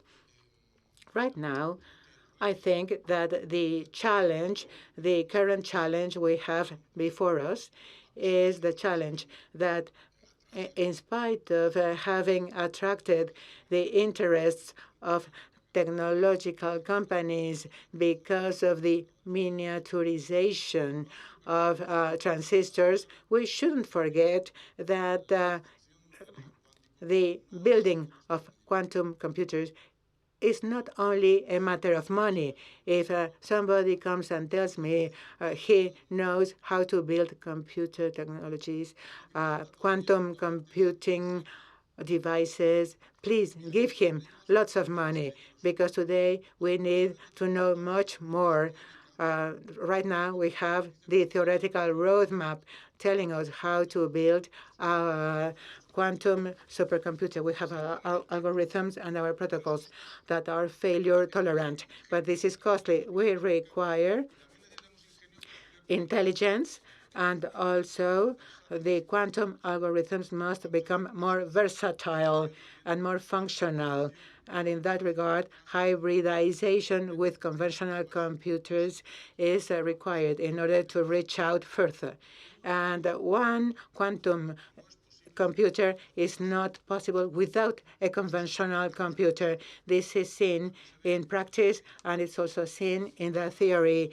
The current knowledge we have of quantum mechanics tells us there is a classical part in quantum mechanics that we can't do without measurements that give results in conventional mechanics. So we still have to work with the hybridization of quantum computing with conventional computing. Even if we have forecasts, people tell us that we need more time, but probably we'll need less time. Probably there'll be a way to do it with less qubits, with mathematical algorithms even. So there's a degree of uncertainty in our hands. Yes, it's true. It's difficult to expect there'll be something immediately disruptive. I think that we are in the middle of a process. Here in the 20s, we are in the quantum decade, and we need a sustained procedure. It's like with a pill sauce. When you shake the pan, you get droplets, and all of a sudden you didn't stop shaking the pan, and there'll be percolation, and there'll be the pill sauce that it'll be very good sauce, and it'll be delicious to lick your fingers with it. And now let's go to the market, the outlook of the market. Some time ago, this was only out of curiosity in the middle of the field of physicists, but now it's a promising possibility for the market. And these technologies, these quantum technologies, how do you view them? Sensors, simulation, supercomputers, cryptography. Do you think these perspectives are going to be acting in a global market, or only in a niche market, only on behalf of certain companies? Or do you think that it'll filter down to the citizen? Thank you for your invitation. Well, in our case, we are devoted to investment funds. We started 7 years ago. We saw that there was an issue, a problem between research and the market. And then we decided to start a venture capital in the quantum field that at that time was kind of exotic.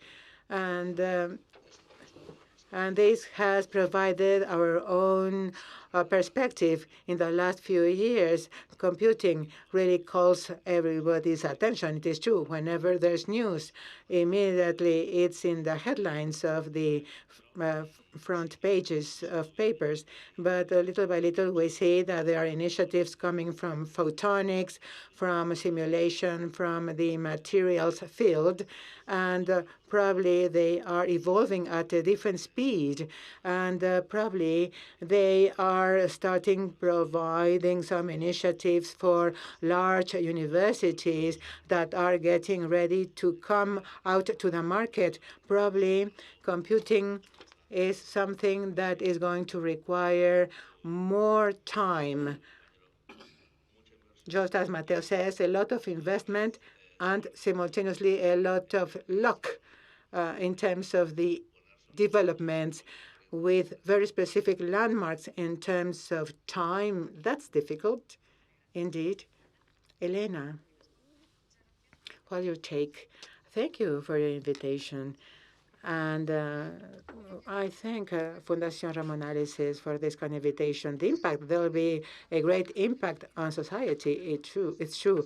And there's large applicability. We must think about the uses of quantum technologies, communication, the telecommunication infrastructure. If it'll be updated, thanks to quantum technologies with the second quantum revolution. Coming from the first quantum revolution, probably we are not aware of what we've achieved so far. And when are we going to be ready to have applications ready in the area of chemistry? For example, I work in the field of chemistry in Japan with a Japanese company with a lot of impact on materials, on medicine, the impact on energy. So this is going to have an impact on the way we're going to live, our way of living. And Elena, what do you think?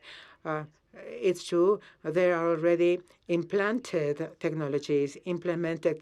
But do you think companies are ready to get the best of the deepest part of applicability of these technologies? Do you think that these companies know what to do? They are really excited in relation to these technologies. It is true. We have the adoption, the patents. It's true. And also another complexity is money, especially expectations. So this technology is starting right now. and we have to wait for some years. We don't know how many years because the predictions are changing constantly, but the value is not going to be obtained immediately. So companies have to put out money in order to be ready to learn and to see what they can do, something that is not ready to see because many companies, although they are doing research, they do not have long-term research. They do not have funding for long-term research, and probably they don't have people who may have long-term devotion because you need a special profile within the company, people who are ready to speak, people who are knowledgeable in physics. And it's true that there are many physicists recruited by companies. I've met physicists in other companies I cooperate with. So I'm talking about a multidisciplinary team, also chemists, knowledgeable in quantum technologies. There are people who know about software, about hardware, about algorithms that have to be hybrid. The part that has to do with the conventional computing, the part that has to do with the quantum computing, everything is so complex, and this team must be recruited by the company itself. And I think that they know that they have to do it, and they are getting ready. And I also think that there's something else to be contemplated. It's also a difficult topic that requires education, training to get people educated, trained in what these technologies require and why they are indispensable for certain industries. Mateo, you wanted to say something. Yes, may I? Yes, because I fully agree with what has been said here, and I want to go beyond, if I may. And in terms of quantum computers, it's something that really requires our major interest and our continuity because we can't do it overnight, and we must do it in full cooperation. And it's not a question of money only. It has to do with engineering, with ingenuity, and this ingenuity. Well, I am of age, and I get lost in some parts that have to do with the quantum field. This is why we need to cooperate with experts. So in the European Union, when we want to make breakthroughs, we must be ready to work with quantum supercomputers that, in theory, they are going to do what they can't do right now. And Huawei says, yes, I have this computer with these qubits, but still they are going slowly. They are not up to the promise. So we must go on cooperating. And there's an initiative of Series A by Carmen Artigas in order to try and do the following, so that at the Spanish level, there should be cooperating levels, cooperating groups in order to design the right algorithms. And there's EU initiative in order to design European machines. Even if we are lagging behind, this is what we're doing at the BSC in Spain in order to do chips that compete against NVIDIA, for example. And we can do it. Yes, I assure you, different ways of do calculations. We can do it. With courses at the university, with the students helping us to do the hardware, the software, in order to make a breakthrough in the design of quantum supercomputers. And I'll conclude saying that we should be proud that we have the ion trapping. I want to learn more about this. And as a researcher, Mujica deserved it, but he didn't get it. Those who award the Nobel Prizes, they get it wrong sometimes. So the person who deserved the Nobel Prize, I want to ask you to get them in your mind. Chirac, for example. Well, thank you, Mario. what you said about technological sovereignty, much progress has been made. We've been talking about the European chip for some time. The Commission told us regarding a project, you've got to try all your systems. You're going to make them European preferentially. And we said, no problem. This company is a European company. But I started to look into it, and it turned out that no. It was associated with the US, and the chips at the end of the day are in China or in the US. So how important technological sovereignty is, and to focus on quantum technologies. Yes, it's very important, and there are European companies that are doing a good job. In my opinion, message for everybody. We don't need a Ferrari now in quantum computing, because we have to do things little by little, like life. We started in supercomputing in 1984. In 2004, you thought that we had to take a step forward. We are still learning, and we've got to contribute to software and hardware at European level, and that's all. And quantum technologies, I think that there is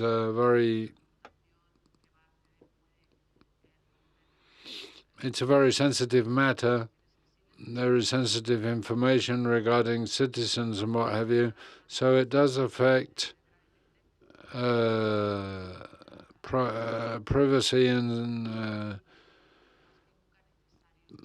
more than anything else.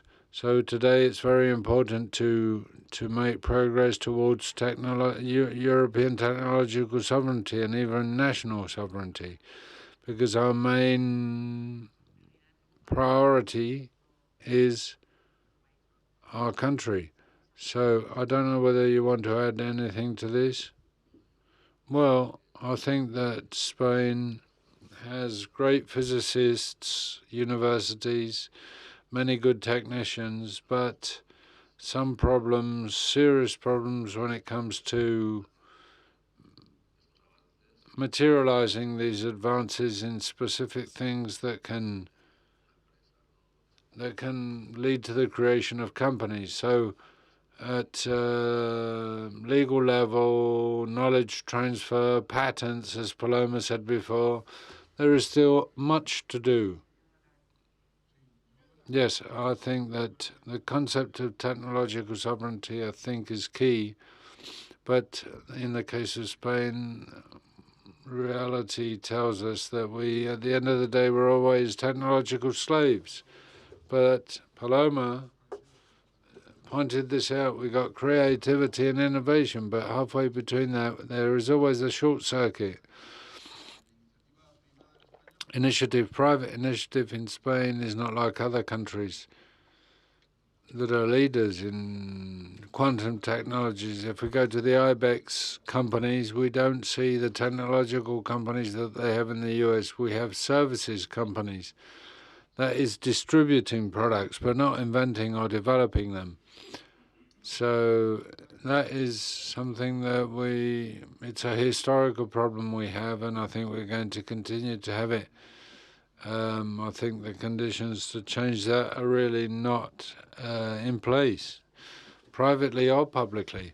And on the other hand, I, as a researcher, and I can talk more about this, there's another short circuit between creativity and innovation, and that's bureaucracy. Bureaucracy, we are world leaders in bureaucracy, in asking for reports, asking for red tape. When I started as a researcher at my university, I just needed one certificate to travel. Now I need 3 or 4 authorizations just to move from one place to another. I have to sign 4 papers, reports every continuously I have to issue, and bureaucracy is tremendous. I think that if the scientists have a creative side to us and an innovative side, but bureaucracy is really terrible in terms of public organizations. yes, it dampens creativity, because if 90% of what you do every day is red tape, well, that suffocates creativity. And that's one of the exercises that we have to learn to do as a country. I don't know how, but, well, one of the things I would say is that if you want bureaucracy, pay for it. In other words, if people want me to produce reports, I need somebody to deal with an administrator to take care of these reports. And if they want more, well, another one. And if they want more, well, another one. And when they see that they're spending so much money on administrators, they might realize what the problem is. I'm speaking as a researcher. I've been a professor at the university for 49 years. We are not criminals, researchers. We have to, because there has to be control, obviously, but not this strict control that doesn't allow us to work, because we invest many, many hours and they move us away from what we're supposed to be doing. We decided to be happy and not wealthy. Well, let them be. Let them. They should let us be happy. So we got a problem, as they said. Houston, there's a problem. I'm very angry because the trips now, we have to go through agencies. At my center, where we have 830 people, have calculated that it costs 25% more. And it goes to companies that nobody knows who they belong to, and they increase red tape tremendously. And it's very simple. I ask politicians, how are they using public money? They're doing it badly, and also the brain of researchers. So you've touched upon something that makes me ill. I'll have to have a couple of tequilas quickly. Good, well, yes. I know colleagues that have had to produce a bar of soap from the hotel they stayed at in order to prove that they were at the conference that they were supposed to be. Yes.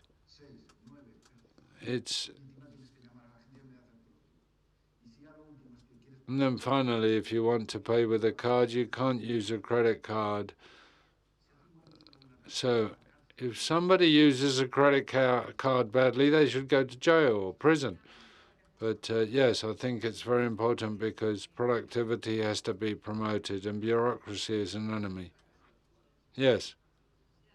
It's not just the university. In private companies, we have the same problems. Yes, but in private companies, if you go to conferences, you negotiate special prices for the hotels. For instance, IBM comes along and gets better prices than we do because companies, you got bureaucracy, but sometimes we have bureaucracy, and on top of that, we have problems with money.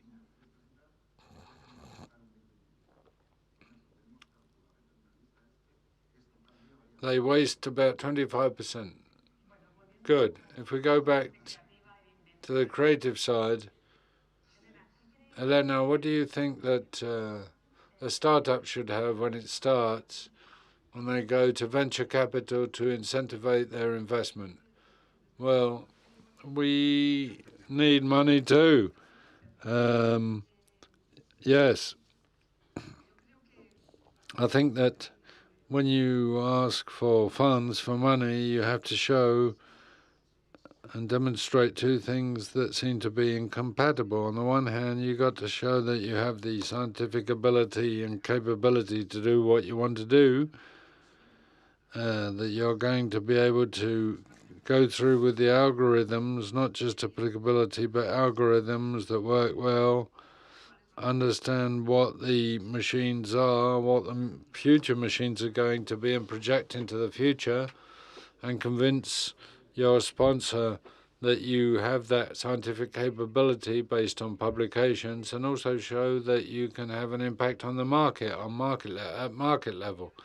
So you have potential, you've got to have potential buyers of the product, because the algorithm if it is applied, must be of interest within the industry. In order to have that, you need to have someone that knows the industry and the business, so that they know what the use case is, what the problem is, and how it could be solved. These are different levels, and it's not so obvious. Having companies that have those profiles in their personnel is important, because a lot of startups are scientific. They come from the scientific world, but they need business people that they can collaborate with, and it's not so easy. So you need somebody who understands from the business world, that understands science, and scientists who understand business. I think that's important. Yeah, and have the ability to have a vision of the market in general, to know what is being done, what the others are doing, etc. And this really is a very arduous task and very difficult task, because at the end of the day, it's a great effort to have a general vision of the market, especially in terms of quantum technologies that are so highly specialized and are often developing at different speeds in different areas and not always in sync. And for you, maybe you require expertise to assess the situation. Yes, so that people can understand quantum technologies. Yes, we really use universities a lot. They're familiar with technologies. We have an assessing committee made up of, which includes physicists who determine what specialization or what the product could be used for or applied to, and that it requires a process that is not fast, because it requires collecting a lot of information, analyzing it, seeing, deciding whether the investment makes sense, and having also an idea of how long it's going to take for that technology to produce results. Do you see, are there more restrictions in Europe, do you think, than in other countries regarding these technologies that can make it impossible, that can put obstacles in our way? Yes. There are very strong small markets like Israel, for instance. They have a lot of research, but also they have public and private capital, which they've really put to the test. And then they've got a military strategic mission which helps their technologies to work. And then there's China and the US that are tremendously great large engines. Europe comes after that. And sometimes there's lack of coordination after the Brexit. The UK have moved away, the Swiss have moved away from the European funds, and at the end of the day, that doesn't help. It would be good to have more coordination. Yes. The UK is not going to participate in many of the scientific programs, and that at the end of the day is going to have a negative effect. I don't know, we're running very late, aren't we? Well, I wanted to talk about ethics and these technologies. If only governments and large companies access these technologies, there's an ethical component or an ethical side aspect, because our information might be dealt or treated in ways that are not ethical, and we might not be able to make sure that the ethical aspects are covered. What do you think of this? Do you think we should bear this in mind or not? I think that ethics are probably the most important subject in technological, or should be in technological careers and degrees, after English maybe. But we've studied English, and now ethics has got to be put at the center of everything. Because everybody's, there are hackers, there are people that are hacking into everything. And with social media, we don't realize that ethics are a big problem. We are slaves to technology, and especially young people think, well, they've chosen to be happy rather than be free. And that is very serious. Classic computing instruments that we don't know how they work and that are governing our lives. There are no social movements because it's the only way to stop it. The politicians are involved in other things. This is a very serious problem. Yes, there's a dilemma between control and security. Because people love telephones and they love to use them, but they don't realize what the ethical problems are. And we've already got enough problems. It's a very serious problem. Yes, we got to insist on regulation, and that's complex. Who regulates how? In Europe, we've fallen behind in terms of regulation. In the US, they're more proactive. In Europe, we're sort of sitting on the fence a bit. We ought to be more proactive. In the US, they're being more proactive in terms of regulation. And in Europe, we're talking in theory about regulations, but we're not really involved. There are many guidelines and many directives, but there are no people that are really taking care of technological regulation in practice. In the US, they do have those people. But in order to be a technological regulator, you have to have technological training. Well, we can leave it here, I think, and then we must remember that ethics are very important, and that when we talk about AI, it's going to be even more. Must always never forget about ethics in the development of technology in order to do things for the good and not for the bad. Thank you very much, and that's all from us. Gracias a nuestros expertos. Thank you to our experts. Thank you.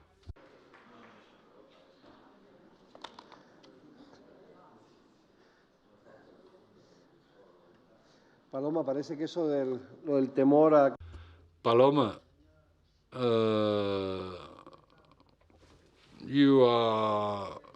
thank you for being aware of the time. And our last guest of the meeting today is Sonia Fernandez Vidal, who's going to tell us about something curious. She's going to give us her thoughts on provisional or temporary truths.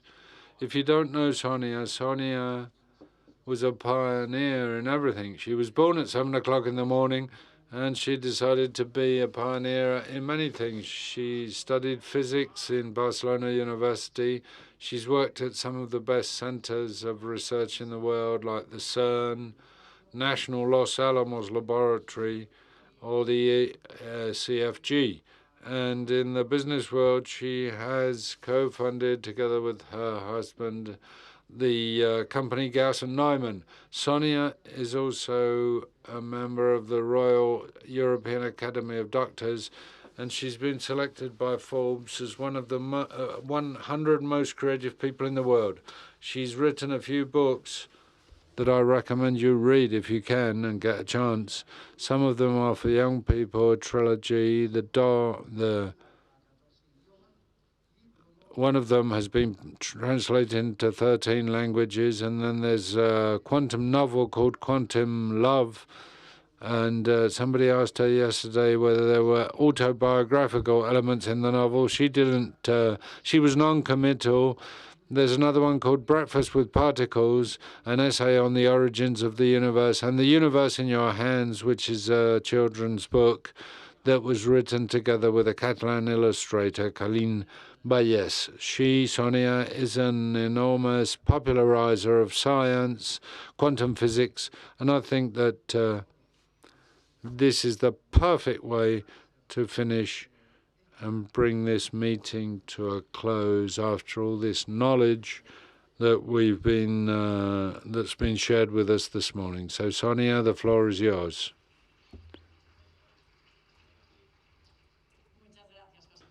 Thank you very much, Jose Ramon. You like me, and that I can perceive. I like you too very much. So, let's set this up.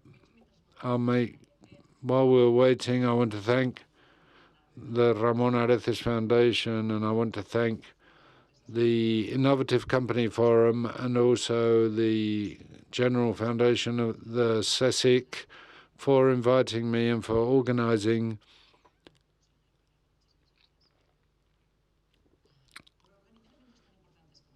events, such important events as this. And I wanted to present something quite simple today, something that goes unnoticed very often. In fact, they say that what is obvious is sometimes not seen. So this is something simple and humble, but has transformed at the same time the way we look at the world, and this is glass. Glass comes from a raw material that is abundant, sand, and when we heat sand at very high temperature, it's transformed into crystal. And it's true that from antiquity, crystal and glass were used, but it was not the transparent form of glass that we know about today. Lovely vases and jugs were made, but they were opaque. If we want to go back to the origins of glass, transparent glass, allow me to travel back to the 15th century in the small Italian town of Murat.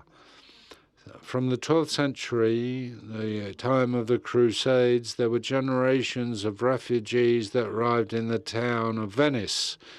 And among these, fleeing from Turkey, and among these refugees, there were many artisans of glass and crystal.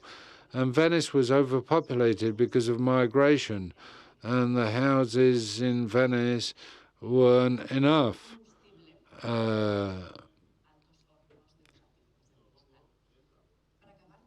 And there were many fires in Venice, and the authorities decided to send the glass artisans to Muran, and they decided to send them there, and they wouldn't let them out of that island.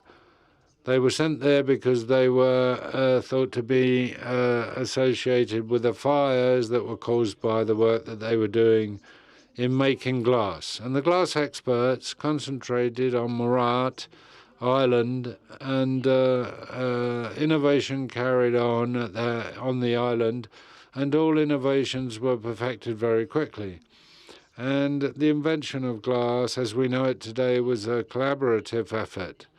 And Angelo de Barbier was one of the main people who worked in this area and led to the development of glass, as we know it, transparent glass. In Monza, at a later stage, fish bowls like this one were banned because the authorities said that fish, because of the round shape of the glass bowls, perceived a distorted reality, and that was cruel. And this might seem a little bit ridiculous in the mouth of politicians, but it does lead to philosophical questions. What is reality? Can we really be sure that the reality we perceive is less erroneous than the reality that is perceived by the fish in the Monza fishbowl?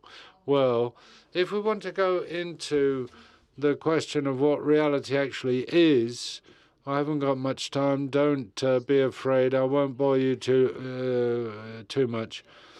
I'll go very quickly through history, but I do want to mention a few things. If we want to think about the concept of reality, it might be good to go to the cradle of our civilization, ancient Greece. Their cosmological vision at the time was divided in two. There was the world, supralunar and sublunar worlds. The sublunar world included the Earth in the center of the universe, but it was imperfect, governed by war, famine, and human imperfection. It was created or governed by the four elements, earth, wind, and fire, and water. And then there was the supralunar world, governed by angels, gods, and where everything was circular, movement was circular and perfect. However, the first revolution came along, the first scientific revolution in 1609. Galileo, with two glass lenses set in a tube, in 1609 for the first time used the telescope to observe the moon in detail and discovered that far from being a perfect sphere, Geométricas, ¿no? it had geometrical and geological irregularities. Kepler then strengthened that vision by saying that the Earth was not in the center of the universe, and that planets did not turn in perfect circles, but were imperfect because the Greeks had said that they were perfect, and said that movement of the planets was elliptical, not perfect circles, but elliptical. There's another character who's also the protagonist of this revolution, and that was Isaac Newton. In his theory of gravitation, showed that what makes apples fall on the heads of scientists is the same thing that makes planets orbit around the sun, which is something obvious today, but which was revolutionary at the time. And Newton unified for the first time the heaven and earth, and said that these rules of nature applied everywhere. And finally, it's impossible not to introduce Maxwell in another. What he did was unify electricity and magnetism with the four laws of electromagnetism as we know them today. And this led to the foundations of classical physics, which are based on a series of truths, universal truths. The universe is like a huge machine, that exists in absolute time and space. Everything we can observe is the result of the movement of the cogs and wheels of this perfect machine. It's a machine that is governed by cause and effect. That is a deterministic way of looking at things. And in fact, Newton's formulas tell us that we can, by knowing the position and speed of a particle, we know where it's going to be in the future. On the other hand, we have a universe where everything can be determined, and a universe where phenomena can be explained in two different ways that exclude each other. On one hand, we have mechanical movements of particles, and thanks to Maxwell and co-workers, we have waves which exclude each other. Con esas bases. Scientists were convinced with classical physics that they could understand the laws governing universe. But in 1900, these truths were fragmented one by one. Initially, with the birth of quantum physics, Albert Einstein, when he published his work around relativity, started unifying space and time away from the absolute, and together with Planck and working on energy later on, Schrödinger as well, we ended up discovering that wave and particle do not exclude each other. Matter, light also may behave as a wave or as a particle. And we still ignore many things around this. Heisenberg, the uncertainty principle, we no longer know the position and movement speed of the particle. If we know the speed, we don't know the size. So we are away from deterministic principles. One by one, the truths were broken down. And when then can we say that we know reality? Probably, just like the fish in the fishbowl in Mansa. This will depend on the laws with which we watch nature, and a philosophical line that might adjust to the vision of quantum physics wouldn't be that of Democritus, but that of Upperton with the Plato, the allegory of the cave. That I'll sum it up for you. Just imagine that you have slaves, and they are forced, well, they are chained, and from the time they are born, they can only see the shadows projected on the wall of the cave. And for those slaves, reality would be shadows in 2 dimensions. And we, the physicists today, we know that we're not describing the reality, the ultimate reality, but those shadows in 2 dimensions. And indeed, therefore, we may wonder, what is reality? Does reality exist? Is there objective reality, or it only depends on the lenses we watch the universe through? Or probably we can only have some parts of that reality, or probably nature would be ready to comply with our whims, and probably reality, objective reality, does exist. We don't know. What happens is that basically what we know about the universe is filtered through the lenses we interact with in nature. And also, it is true that quantum physics took us away from the truths of classical mechanics, just as classical mechanics took us away from Greek's truths. And then we know that we are jumping out of a fishbowl into the next fishbowl, from one reality to another reality. And probably quantum mechanics is not going to be the ultimate answer. Myself as a historian, I might say that. So probably we are in the middle of temporary truths.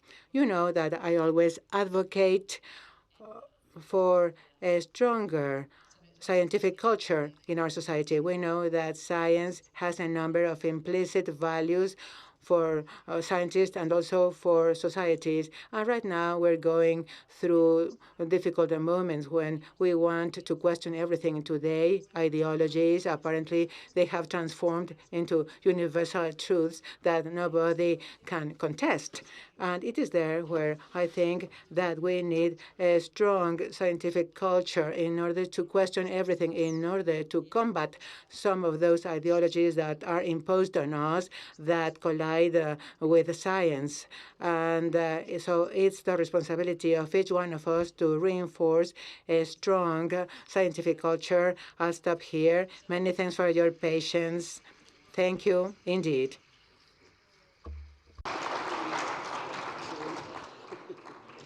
Excelente. Muy bien. Pues nada. Espero que breve también.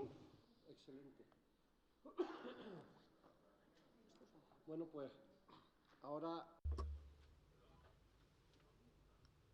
So now this is the closing time of our session. So Paloma and Celia, please come forward. Yes, join me. And Celia is going to close today's session on behalf of the innovative companies, Fundación Requena, the Royal Academy of Sciences, Fundación CSIC.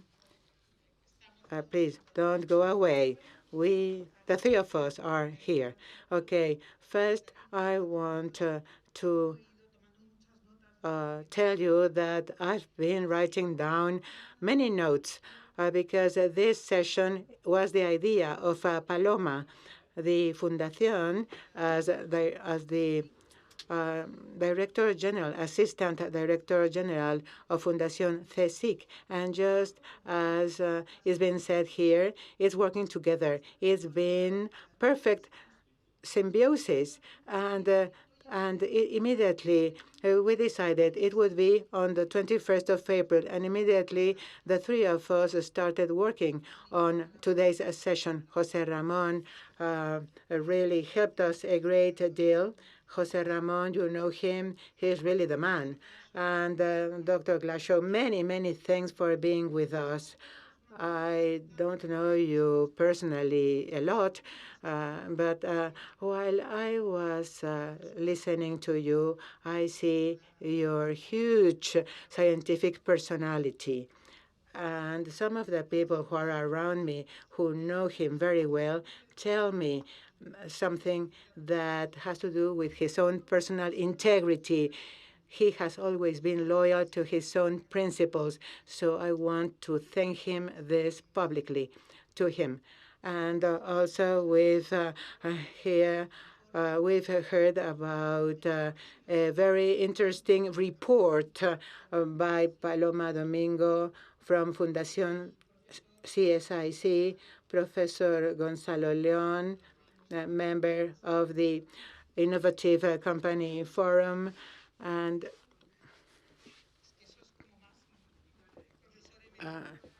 so he's emeritus professor.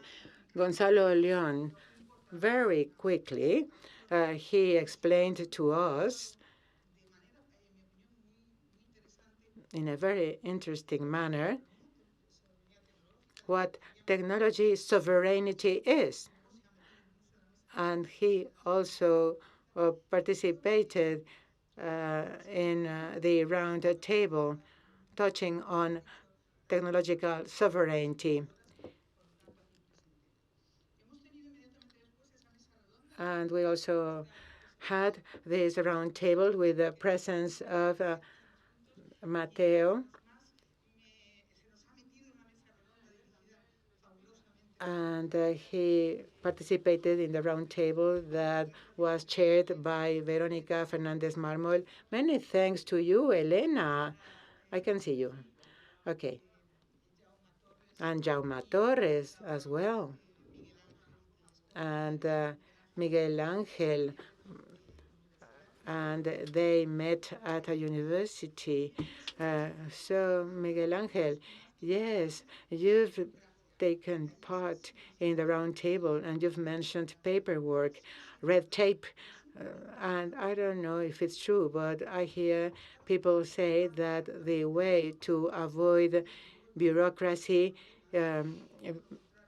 bureaucracy wants to solve problems, but we see that red tape doesn't help solve problems. So we should do something around solving red tape, because if we do something about red tape in science and research and technologies, if there was an exclusion in the law of administrations, so that we ask the authorities, the decision makers, for an exclusion of these bureaucratic processes that take time away from us. So it would be good to be excluded from paperwork. And Sonia, we ended up listening to Sonia. We knew that she was a popularizer. We knew about you through Jose Ramon. And And here we've had many young students with us in this room. And it's great because we always have a meeting with innovative companies, presentations, and we always want to invite young people. So now we are ready to go for a get together. And thank you for being with us. And next year, we hope to see you again. Thank you. Muy bien. Pues muchísimas gracias a Thank you all for being here with us. We hope that you've enjoyed the session and hope to see you next year. Ciao.